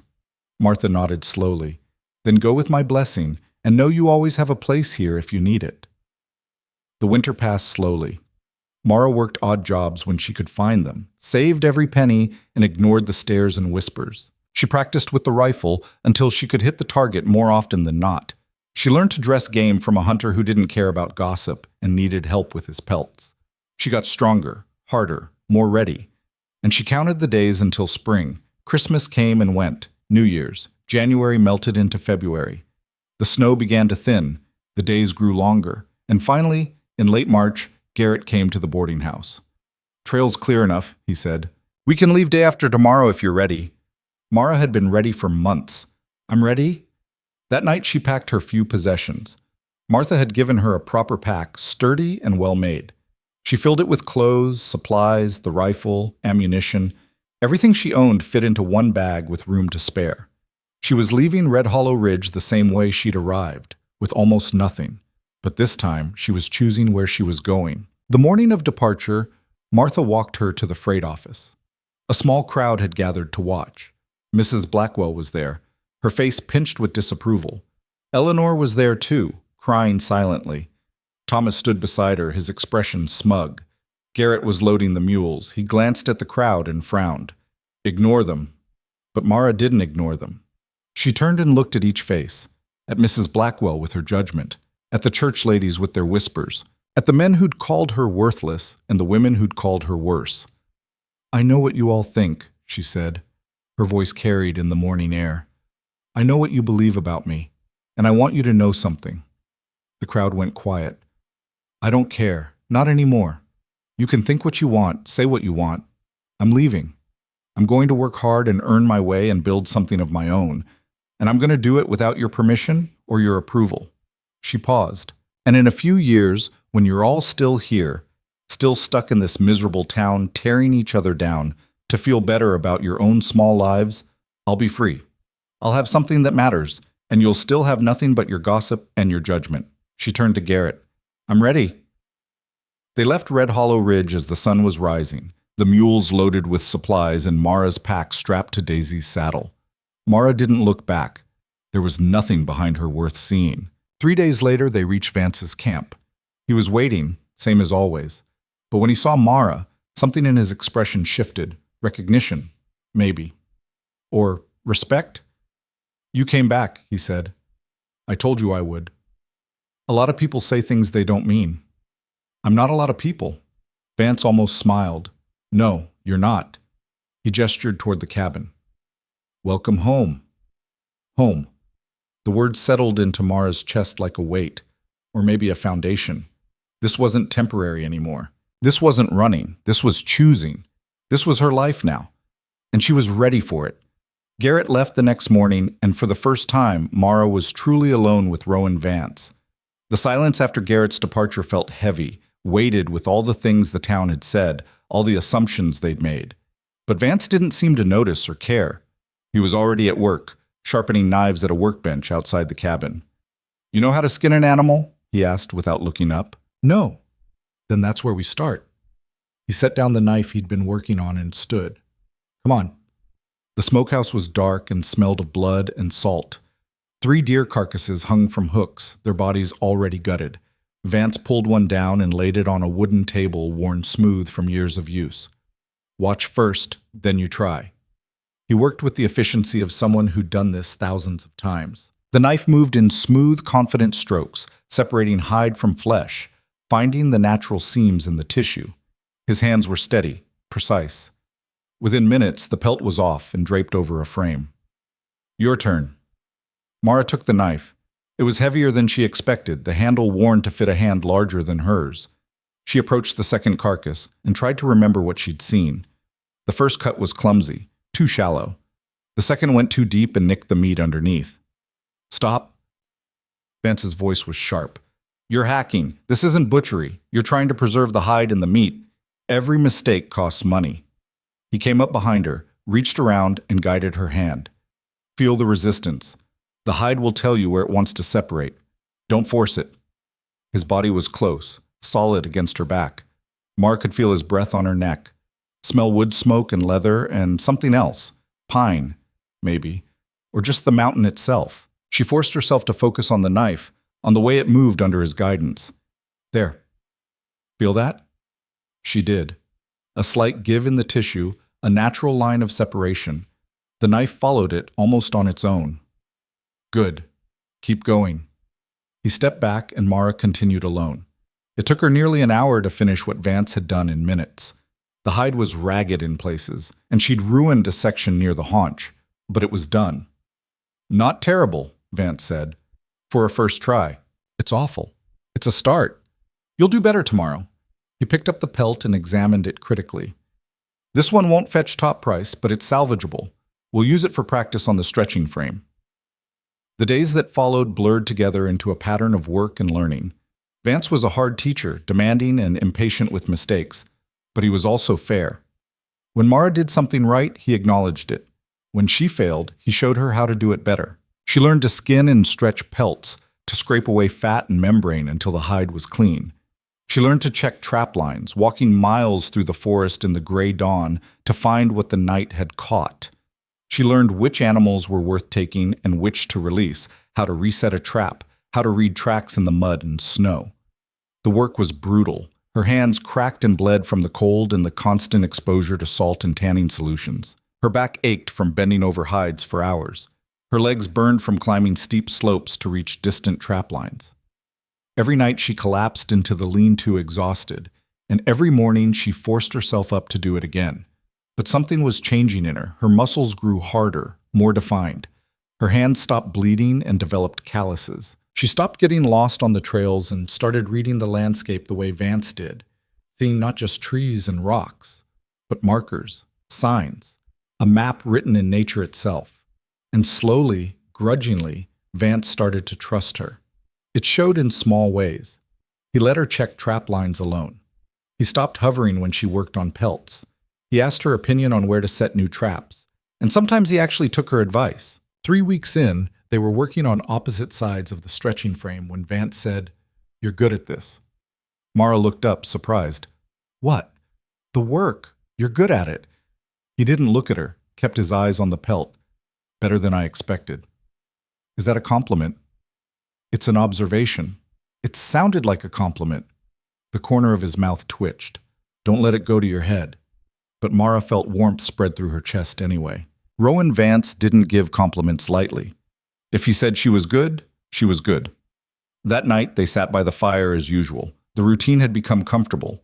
Work all day, eat together as the sun set, then sit and talk while the fire burned down, or sometimes just sit in silence. Vance wasn't much of a talker, but when he did speak, he said things that mattered. "Tell me about before," Mara said. "Before you came up here." Vance was quiet for so long she thought he wouldn't answer. Then he said, "I was a soldier, fought in the territorial wars, did things I'm not proud of." "Like what?" "Killing, mostly. Sometimes people who deserved it. Sometimes people who didn't." His voice was flat. "When the war ended, I couldn't go back to regular life. I was too angry, too broken. So I hired myself out. Protection work, mostly. Sometimes worse." "What's worse than killing?" "Killing for the wrong reasons." Vance poked at the fire. "There was a job. Rich man wanted his business partner gone. I took the money, did the work. Found out later the partner had a family. Wife, 3 kids. They had nothing after he died." Mara waited. "That's when I knew I had to stop. Before I became something I couldn't come back from." He looked at her. "So I came up here. Figured if I was going to be alone, might as well do it somewhere beautiful." "Do you regret it, the killing?" "Every day." His voice was hard. "But regret doesn't change anything. All you can do is try to be better than you were." "Is that why you helped me? To be better?" "Maybe. Or maybe I just recognized someone who was as lost as I used to be." He stood up. "Get some sleep. Tomorrow we're hiking to the North Ridge. Long day." But as he walked toward the cabin, he paused. "Mara?" "Yes?"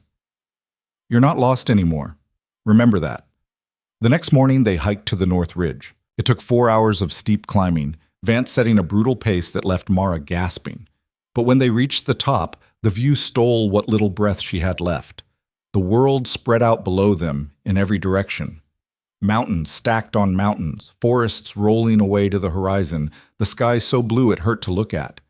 Somewhere far below, hidden in the valleys, was Red Hollow Ridge. But from up here, it was invisible, insignificant. "This is why I stay," Vance said quietly. "This reminds me there's more than just people in their small, mean lives." Mara understood. Up here, the gossip didn't matter. Mrs. Blackwell's judgment didn't matter. Eleanor's tears and Thomas's smug superiority didn't matter. There was only the mountain and the sky and the work.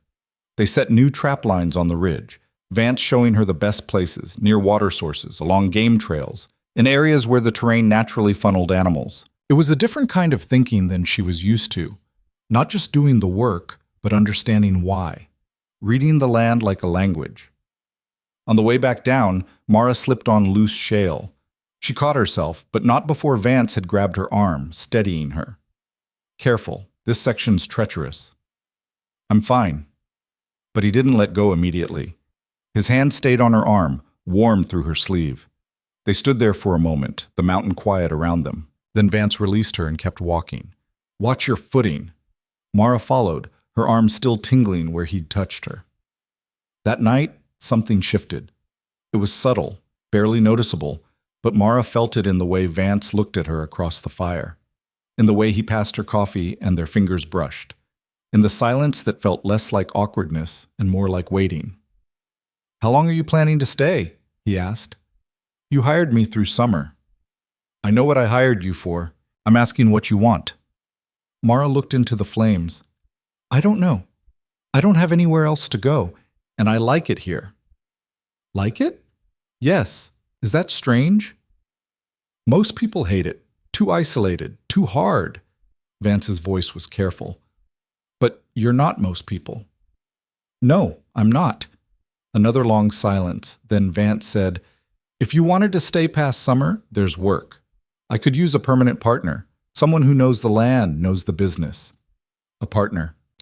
Equal share of the profits. Equal say in decisions. He paused. But it means staying up here. Year-round. No going back to town except for supply runs.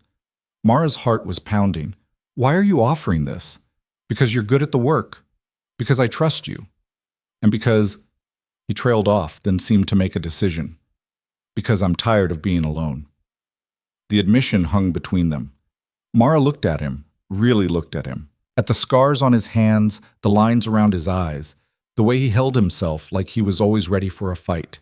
He'd been up here for 15 years, alone, punishing himself for things he'd done before.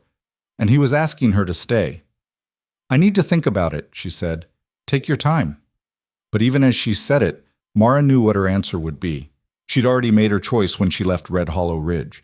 Everything since then had just been walking toward this moment. The spring thaw brought harder work. The streams swelled with runoff, making trap checks dangerous. The mud was everywhere, thick and clinging. And the animals were active, which meant more catches, more pelts to process, more work from dawn to long past dusk. Mara learned to work through exhaustion, to keep going when her muscles screamed and her hands bled and every part of her wanted to quit. She learned the satisfaction of a job well done. A clean pelt stretched perfectly. A trap set so precisely that it caught exactly what you wanted and nothing else. And she learned to read Vance's moods, when he wanted silence and when he wanted company, when to push and when to let him be, when his past was haunting him and when he was finally at peace. They were working on pelts one afternoon when riders appeared on the trail. 3 men, armed and looking like trouble. Vance saw them first, his body going tense. Get in the cabin, he said quietly. Why? Because I said so, and take the rifle. Mara grabbed the rifle and went inside, but she positioned herself at the window where she could see and shoot if necessary. Her hands were steady on the gun. Martha's lessons had stuck. The riders stopped in front of Vance. The leader was a big man with a scar across his face and the look of someone who'd been in a lot of fights and won most of them. Rowan Vance, the man said. It wasn't a question. Who's asking? Name's Carson. I'm looking for someone. Woman, big, plain-looking. Heard she might be up here with you. Mara's blood went cold. They'd come for her. What do you want with her? Vance's voice was hard. That's between me and her. She here? No. Carson looked around the camp, his gaze lingering on the cabin. You sure about that? I'm sure. Now get off my land. Can't do that. See, I was hired to bring her back, and I don't leave jobs unfinished. Carson dismounted. The other 2 men followed. So I'm going to look around, and if I find her, we'll be going. Vance's hand moved to the knife at his belt. I said no. And I said I'm looking. Carson took a step forward. Now you can make this easy or hard. Your choice. Hard it is, then. Vance moved fast, faster than Mara had ever seen him move. The knife was out and at Carson's throat before the man could react. The other 2 riders reached for their guns, but Vance pressed the blade harder. Tell your men to back down or I'll open your throat. Carson went still. Easy, Vance. No need for blood.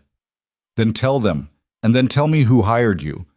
Carson hesitated, then nodded to his men. They lowered their guns. Prescott. Thomas Prescott. Said his wife's cousin ran off and needed bringing back for her own good. Her own good? That's what he said.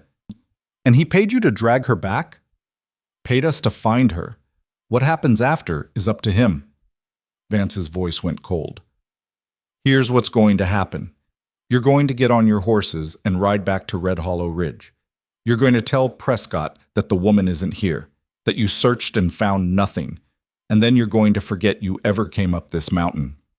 And if I don't, then I'll kill you and your men, and bury you somewhere no one will ever find you. The knife pressed harder, drawing a line of blood. I've killed better men than you for less reason. Don't make me add 3 more to the count. Carson's eyes went wide. Whatever he saw in Vance's face convinced him. All right, we'll go. Vance released him and stepped back, the knife still ready. Carson stumbled to his horse, his hand pressed to his throat. Blood seeped between his fingers. You're making a mistake, Vance, Carson said as he mounted. Prescott won't like this. I don't care what Prescott likes, and if he sends anyone else up here, they'll end up the same way as you almost did. Vance's voice was flat. Now get out of my sight. They rode away fast, Carson looking back once with an expression that promised trouble. Mara emerged from the cabin, the rifle still in her hands. She was shaking. They came for me. Yes. Thomas sent them. Yes. Why would he? But Mara knew. Eleanor must have told him she was up here. And Thomas, vindictive and small, had decided to punish her for embarrassing him. Or maybe he genuinely thought he was doing the right thing, bringing back a fallen woman. It didn't matter. What do we do? She asked. Vance cleaned his knife on his pants. Nothing. They won't come back. Carson's not stupid enough to try again. But Thomas might send others. Let him. Anyone who comes up here looking for you will get the same answer. Vance looked at her. Unless you want to go back. No, never. Then that's settled. He started walking toward the cache. Come on, we've got work to do. But it wasn't settled. Not really. Mara could feel it. The knowledge that Red Hollow Ridge hadn't let her go. That they'd reach out with their judgment and their control even here, even in the mountains. That night, she couldn't sleep. She lay in the lean-to and listened to the sounds of the forest and thought about Carson's scarred face, about the way he'd looked at her like she was property to be collected. Footsteps approached. Vance appeared at the entrance to the lean-to. Can't sleep? No. Me neither. He leaned against the support post. You're worried about them coming back. Aren't you? No, but I'm worried about what it means. That they found you. That they'll keep trying. He was quiet for a moment. There's a way to stop it. How? Marry me. Mara sat up so fast she hit her head on the low roof. What? Marry me.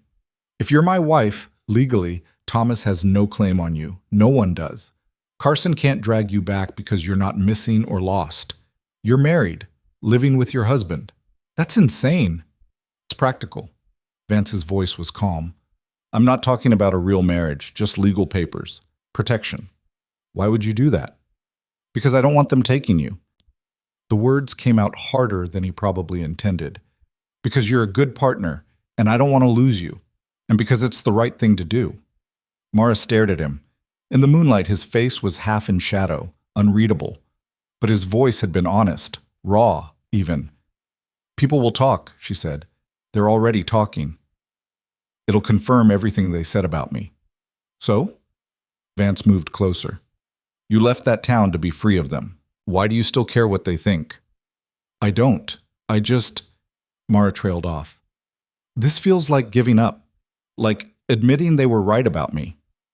Or it's admitting you don't need their approval to live your life. Vance sat down across from her. Look, I'm not good at this. At talking about feelings or making pretty speeches, but I know this. You're the first person in 15 years I've wanted to share this place with. The first person who understands why I'm here, and I'll be damned if I let Thomas Prescott or anyone else take that away. You're serious? Yes. A marriage on paper. Unless you want it to be more. He said it carefully.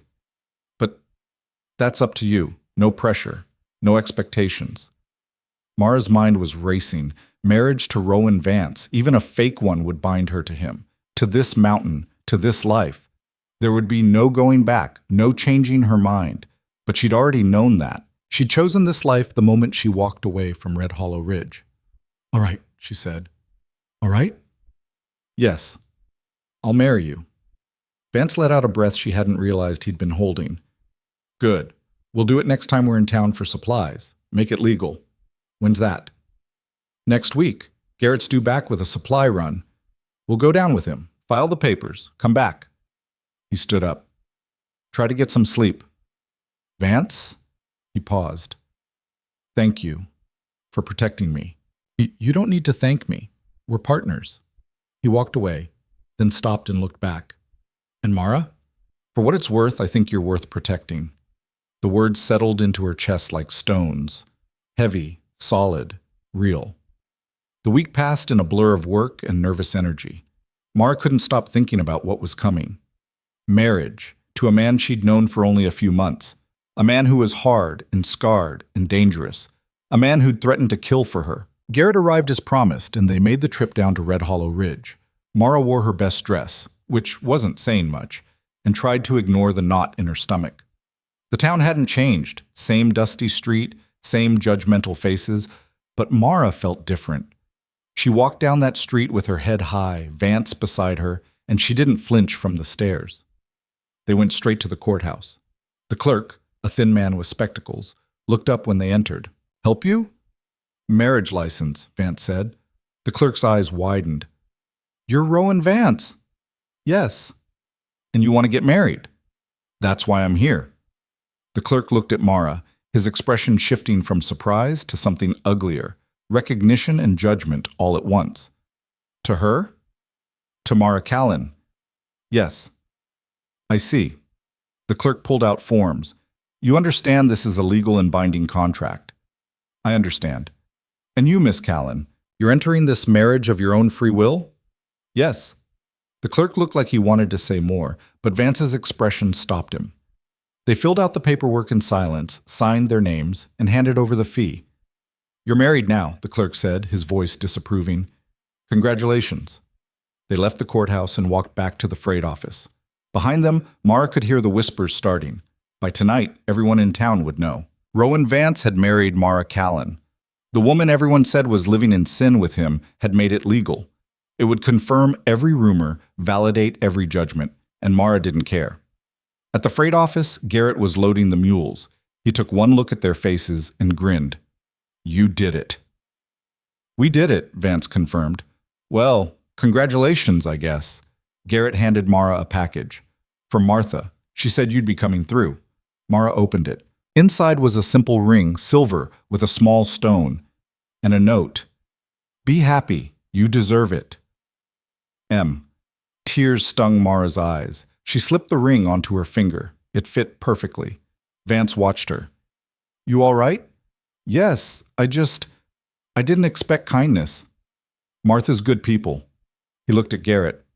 "We ready?" "Ready when you are." They left Red Hollow Ridge for the last time.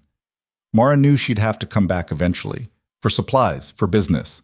But it would never be home again. Home was the mountain now.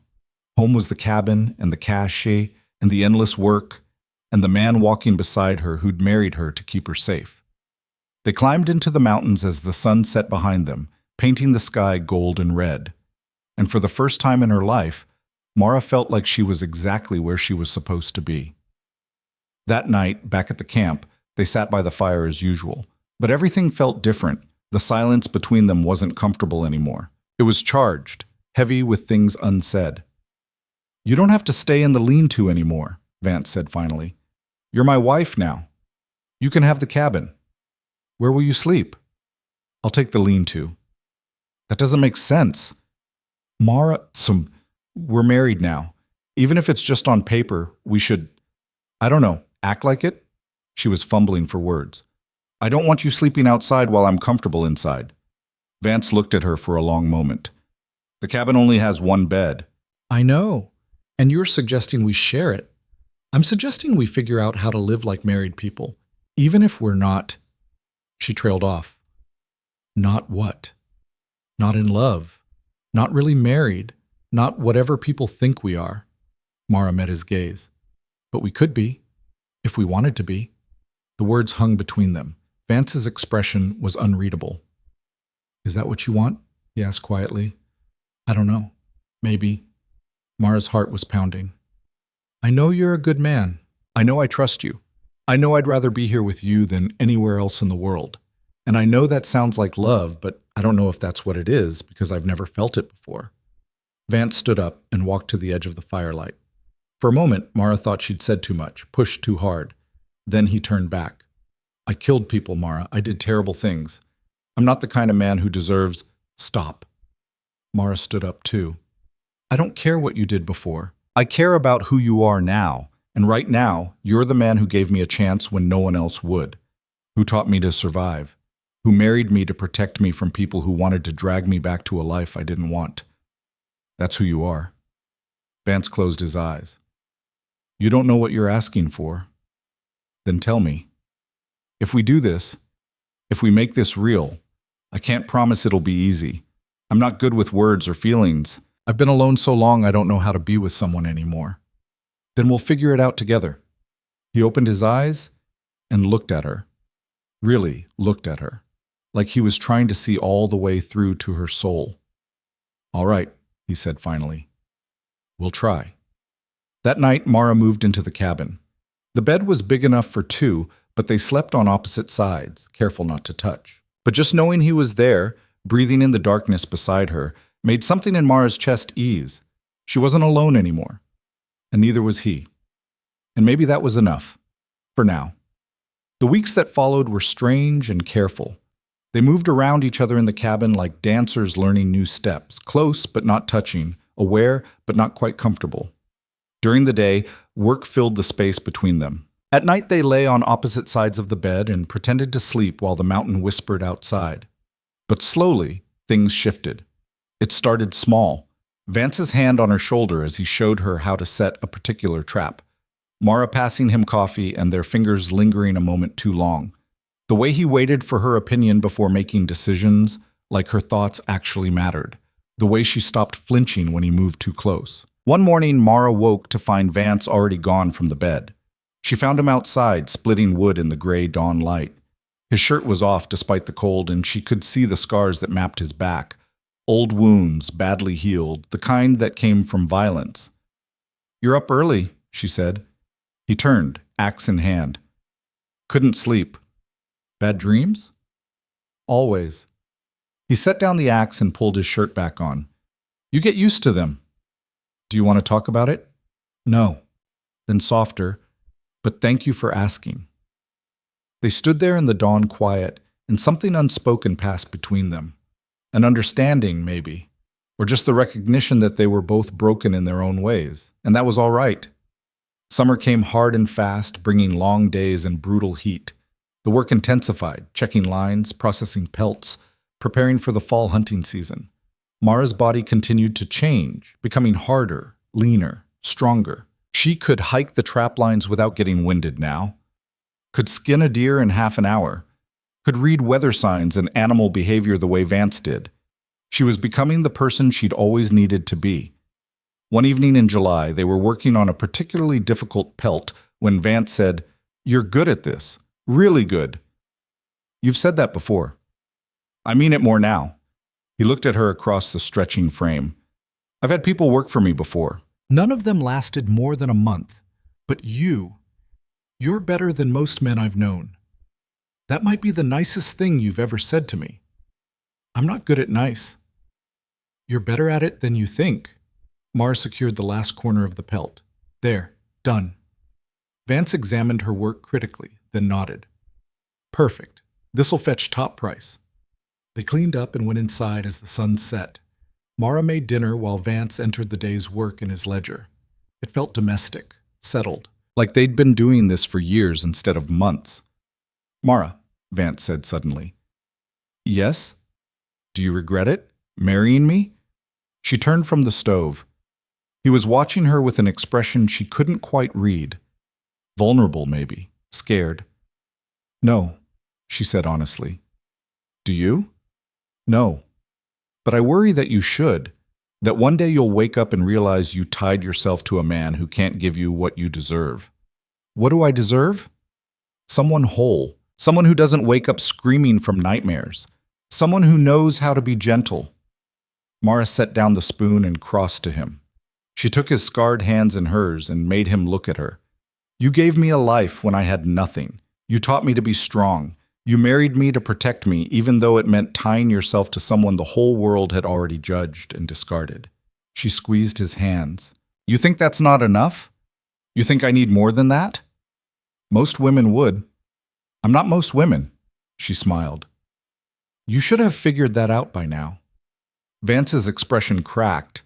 Something raw showed through, longing and fear and hope all mixed together. He pulled her closer, his hands coming up to frame her face. "I don't know how to do this," he said quietly. "How to be a husband, how to be with someone." "Then we'll learn together." He kissed her then, soft at first, tentative, like he was afraid she'd pull away. But Mara leaned into it, her hands finding his shoulders, and the kiss deepened. It wasn't perfect or smooth or like anything she'd imagined. It was awkward and desperate and real. When they broke apart, Vance rested his forehead against hers. "I'm gonna mess this up." "Probably. So will I." Mara smiled. "But we'll figure it out." That night, they didn't sleep on opposite sides of the bed. Vance held her close, his body warm and solid against hers, and Mara felt safer than she ever had in her life. Not because he could protect her from external threats, but because he made her feel like she mattered, like she was worth protecting, like she was worth loving. The next months unfolded like a gift. They worked together, lived together, learned each other's rhythms and patterns. Vance taught her to shoot properly, to track game, to read the subtle signs that meant weather was changing. Mara taught him that he could laugh, that he wasn't as broken as he thought, that there was more to life than just surviving. They made mistakes. Vance shut down sometimes, going silent and distant when the past caught up with him.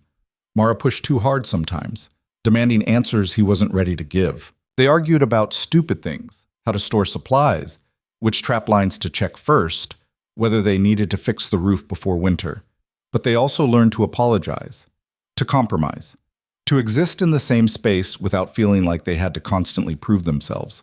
And slowly, carefully, they fell in love. It wasn't the kind of love from stories, no grand gestures or poetic declarations. It was quiet and solid and built on shared work and mutual respect. It was Vance bringing her coffee in the morning just the way she liked it. It was Mara mending his shirts without being asked. It was the way they moved around each other in the cabin, perfectly synchronized after months of practice. It was real. In September, Garrett came up with supplies and news from town. Eleanor had her baby, he told them over dinner. Boy. She named him Samuel. Mara felt a twinge of something. Not quite regret, not quite sadness. Just a recognition that Eleanor's life had continued without her, and that was fine. "How is she?" Mara asked. "Tired. Thomas is apparently being difficult about the baby crying, but she seems happy enough." Garrett looked at Mara. "She asked about you. What did you tell her?" "That you were well, that you were happy, that you'd made a good life up here." He paused. "She cried when I told her you'd married. I think she regrets how things went." "Too late for regrets," Vance said, his voice hard. But Mara put a hand on his arm. "It's all right. I'm not angry anymore. She made her choices. I made mine. We're both living with the consequences." After Garrett left, Vance asked, "Do you miss her, your cousin?" "Sometimes, but I don't miss who I was when I was with her. That woman was scared and desperate and broken." Mara looked at him. "I'm not her anymore." "No, you're not." Vance pulled her close. "You're stronger than she ever was. Braver. Better." "I'm me." "That's enough." Winter came early that year, bringing snow and bitter cold. They spent long days inside the cabin, working on pelts by firelight, telling stories, learning more about each other. Vance told her about his childhood, about parents he'd lost young, about the desperation that had driven him to soldiering. Mara told him about growing up always feeling like she didn't fit, about the constant weight of judgment, about the moment she'd decided to stop letting other people define her worth. "Do you think we would have met if things had been different?" Mara asked one night as they lay in bed, the wind howling outside. "No. If things had been different, I'd still be the man I was, and you'd be the woman you were. We needed to be broken to become people who could fit together." "That's dark." "It's true." He kissed her temple. "But I'm grateful for it. For you. Even though I'm difficult and stubborn and argue with you constantly, especially because of that." His voice was warm with humor. "Life would be boring otherwise." In December, Mara realized she'd missed her monthly bleeding. Then another month passed. By January, there was no denying it. She was pregnant. The realization hit her like a physical blow. She stood in the cache, one hand on her still flat stomach, and felt terror and wonder mixed together in equal measure. A baby. She was going to have a baby. Here, in the mountains, miles from any doctor or midwife or help. She told Vance that night.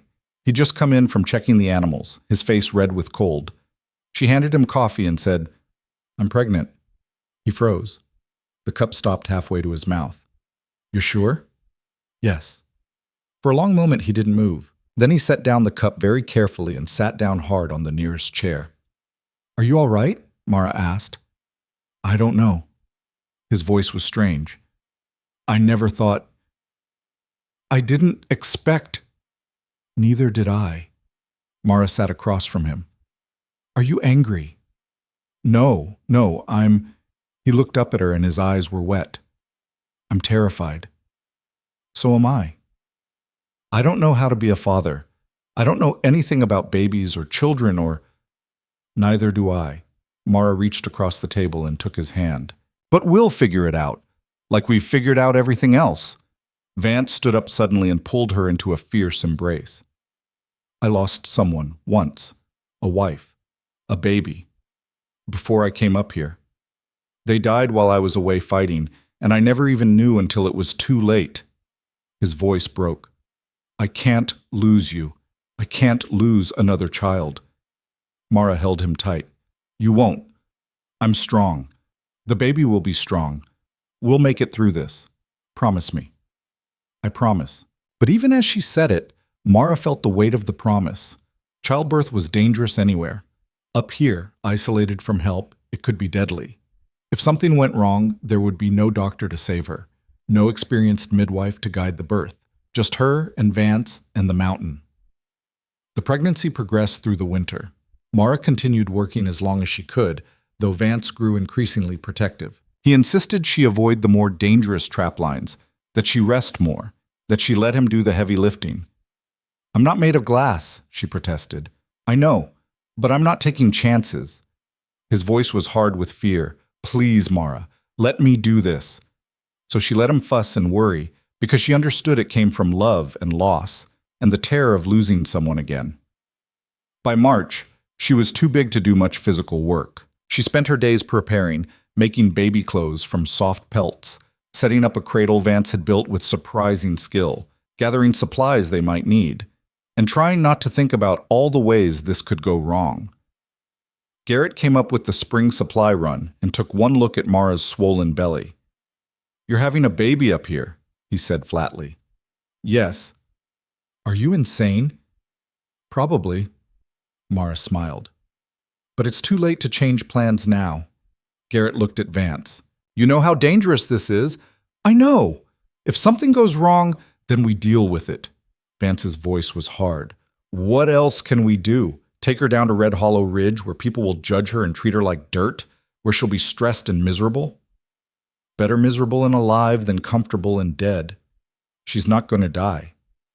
But Vance's voice shook slightly when he said it. Garrett sighed. "All right. I brought medical supplies, bandages, laudanum, clean cloth. Martha sent them. She also sent a letter with instructions for childbirth, said to read it carefully and follow every step." Mara took the letter with shaking hands. Martha. Of course, Martha would help, even from a distance. After Garrett left, Mara and Vance read the letter together. It was detailed and practical, written in Martha's no-nonsense style. How to prepare, what to watch for, what to do if things went wrong. At the end, Martha had written, "You're strong, girl, stronger than you know. Trust yourself, trust your body, and know that I'm thinking of you." Tears stung Mara's eyes. "I wish she was here." "So do I." Vance folded the letter carefully. "But we have her instructions, and we have each other. That'll have to be enough." The labor started on a warm April evening, just as the sun was setting. Mara felt the first contraction and knew immediately what it was. She'd helped birth animals. She recognized the feeling. "It's time," she told Vance. His face went pale. "Are you sure?" "Yes." "Get the supplies Martha sent, and the letter. We're going to need it." The next hours were a blur of pain and fear and determination. Vance followed Martha's instructions carefully, doing everything she'd written. He boiled water, prepared clean cloths, helped Mara into positions that might ease the labor. He held her hand when the contractions came hard and fast, whispering encouragement and love. But as the night wore on, it became clear something was wrong. The baby wasn't coming. Hours of labor, hours of pushing, and nothing. Mara was exhausted, drenched in sweat, her strength fading, and she could see the terror growing in Vance's eyes. "Something's wrong," she gasped between contractions. "No, you're doing fine. Just keep pushing." "Rowan." She grabbed his hand. "Something's wrong. The baby should be here by now." Vance looked at Martha's letter again, his hands shaking. Then he looked at Mara, and she saw him make a decision. "I need to check, to see if I can feel what's wrong." His voice was steady despite the fear. "It's going to hurt. Do it." What followed was agony, but Vance's hands, so skilled at skinning animals and setting traps, found the problem. The baby was turned wrong, one arm caught. "I can fix this," he said, "but it's going to hurt worse than anything you've ever felt. Just do it. Save the baby." "I'm saving both of you." His voice was fierce. "I didn't survive 15 years alone just to lose you now. You're fighting, you hear me? You're going to live through this." He worked with the same precision he brought to everything, ignoring Mara's screams, ignoring his own tears. And finally, he turned the baby. "Now push. One more time. I can see the head." Mara pushed with the last of her strength, pushed until she thought she'd break, pushed until the world went gray at the edges, and then a cry, thin and reedy but unmistakably alive. "It's a girl," Vance said, his voice breaking. "A girl. And she's perfect." He placed the baby on Mara's chest, and Mara looked down at the tiny, squalling creature she'd somehow created, red-faced and furious and absolutely beautiful. "Hello," Mara whispered. "Hello, little one."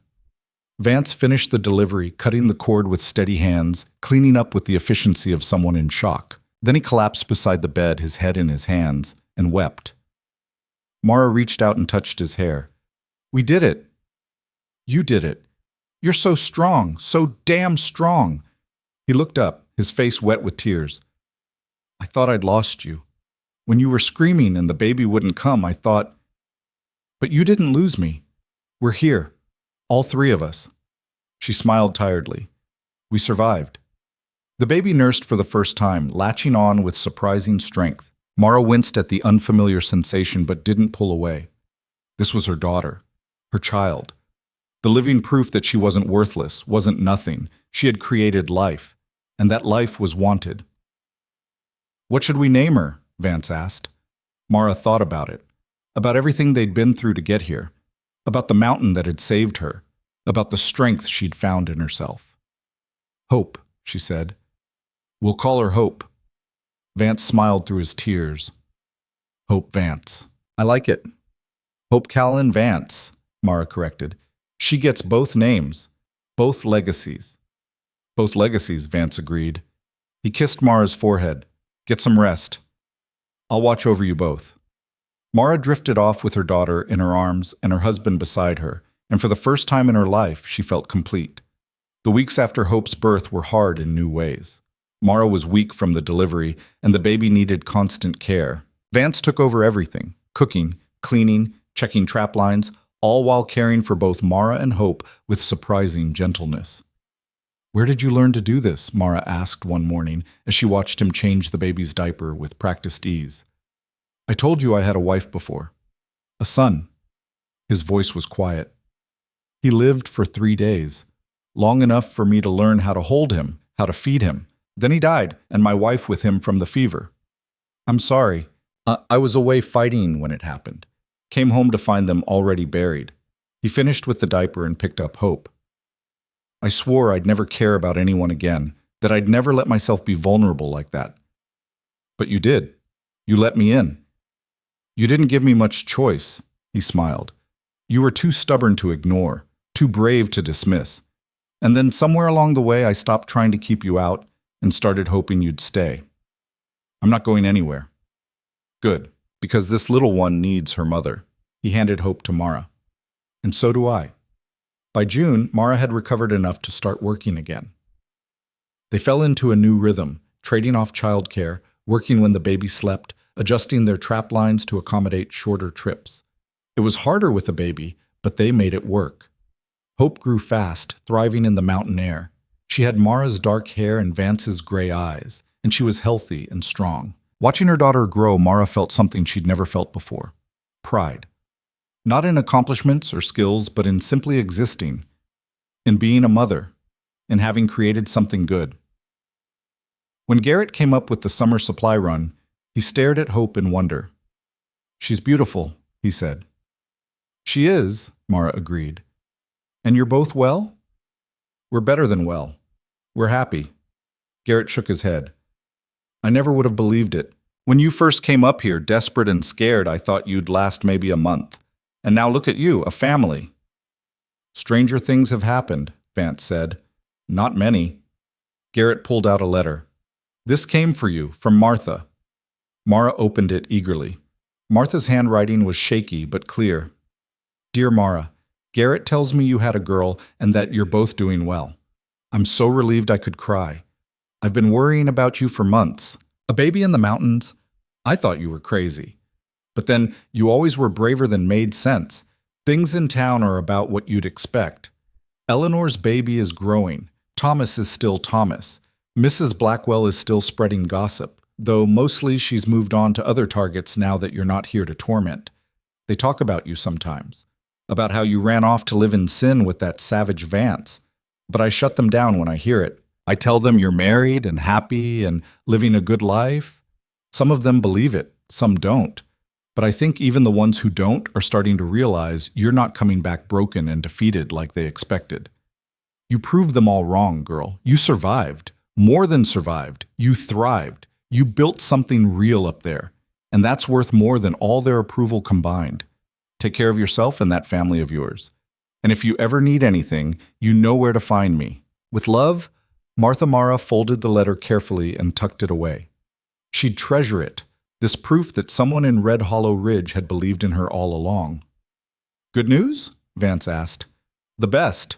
Martha's proud of us." "She should be. We did the impossible." "What's that?" "We made a life worth living." That night, after Garrett had left and Hope was asleep in her cradle, Mara and Vance sat outside and watched the stars come out. The mountain was quiet around them, peaceful. This place that had once seemed so harsh and unforgiving now felt like home. "Do you ever regret it?" Mara asked. "Helping me that first time? Offering me work? Marrying me?" "Never." Vance's voice was firm. "You gave me something I thought I'd lost forever." "What's that?" "A reason to keep living instead of just surviving." He pulled her close. "Before you came, I was just marking time, waiting to die.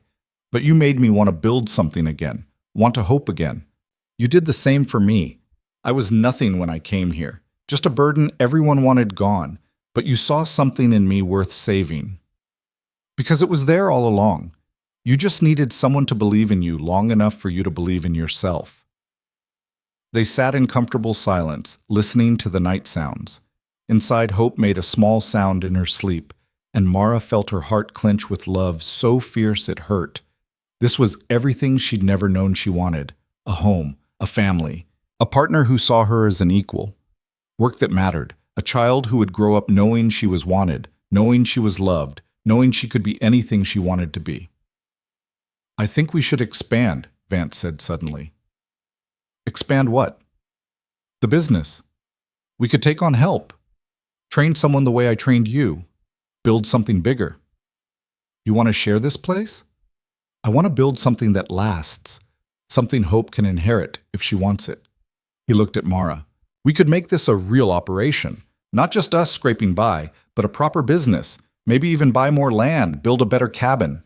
Mara thought about it, about the future they could build, about Hope growing up here, learning the land, becoming strong and capable, about maybe having more children, filling the mountain with life and laughter. "All right," she said. "Let's do it." Over the next year, they did exactly that. They hired help, first one man, then two, both of them desperate like Mara had been, both of them willing to work hard for a chance at something better. They expanded the trap lines, built a second cabin for the workers, established regular trading relationships in towns beyond Red Hollow Ridge. The business grew, the profits increased, and their reputation grew too, not as outcasts or sinners, but as skilled trappers who ran a fair operation and treated their workers well. People still talked, of course, about Mara and Vance and their unconventional life. But the talk had changed. It wasn't all judgment anymore. Some of it was grudging respect. Some of it was even admiration. Hope turned one, then two. She learned to walk on the mountain trails, to speak her first words surrounded by forest and sky. She was fearless and curious, and she loved the life they'd built with a fierceness that made Mara's heart ache. One day in late summer, when Hope was 3, Garrett brought news that Eleanor wanted to visit. She wrote to me, he explained, asked if she could come up. She wants to apologize in person. She wants to meet Hope. Mara's first instinct was to refuse.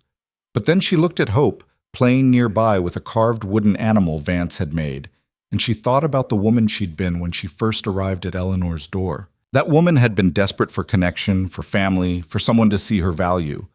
Eleanor might have failed her then. But Mara had changed. She was strong enough now to face her cousin without fear. "Tell her she can come," Mara said. Eleanor arrived 2 weeks later, looking older and more tired than Mara remembered. She'd brought Samuel, now a toddler, and she kept him close as she looked around the camp with wide eyes. "Mara," she said, I don't know where to start. Start with why you're here. To apologize for what happened, for writing that letter and then letting Thomas turn you away, for not fighting for you when I should have." Eleanor's eyes filled with tears. "I've regretted it every day since. When I heard you'd married, when Garrett told me you were happy, I was so relieved. But I also felt like I'd lost my chance to make things right." "You did lose that chance," Mara said bluntly. "Back then, when I needed you, you chose your husband over me. I understand why.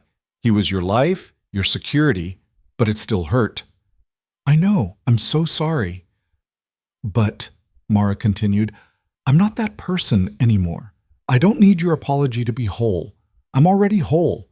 I have a life I built, a family I chose, and I'm happy." Eleanor looked at Hope, who was watching them with curious gray eyes. "She's beautiful. Your daughter." "She is." "Is she—" Eleanor trailed off, clearly wondering if Hope was legitimate or the product of the sin everyone had assumed. Mara smiled coldly. "She's my daughter, Vance's daughter. Born in wedlock, wanted and loved. That's all that matters." "Of course, I didn't mean—" "Yes, you did. You're still wondering if the gossip was true, if I really was living in sin up here, if Hope is proof of my immorality."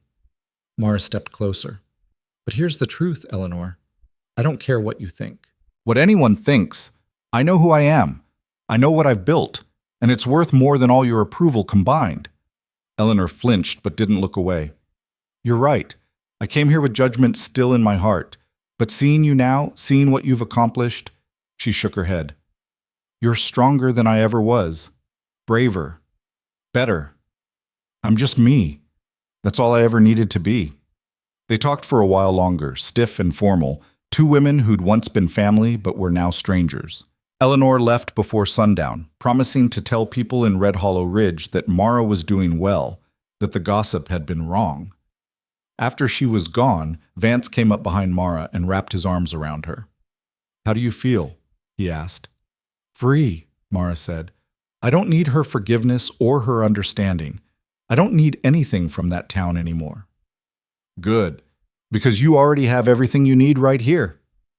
And it was true. Mara looked around at the camp they'd built, at the life they'd created, at Hope playing with Samuel's forgotten toy, at the mountains stretching endlessly in every direction. She'd come here with nothing, been rejected, judged, cast aside. Everyone had said she was worthless, that she'd never amount to anything. But she'd proven them all wrong. She'd survived the frontier. She'd learned to thrive in a place that killed weaker people.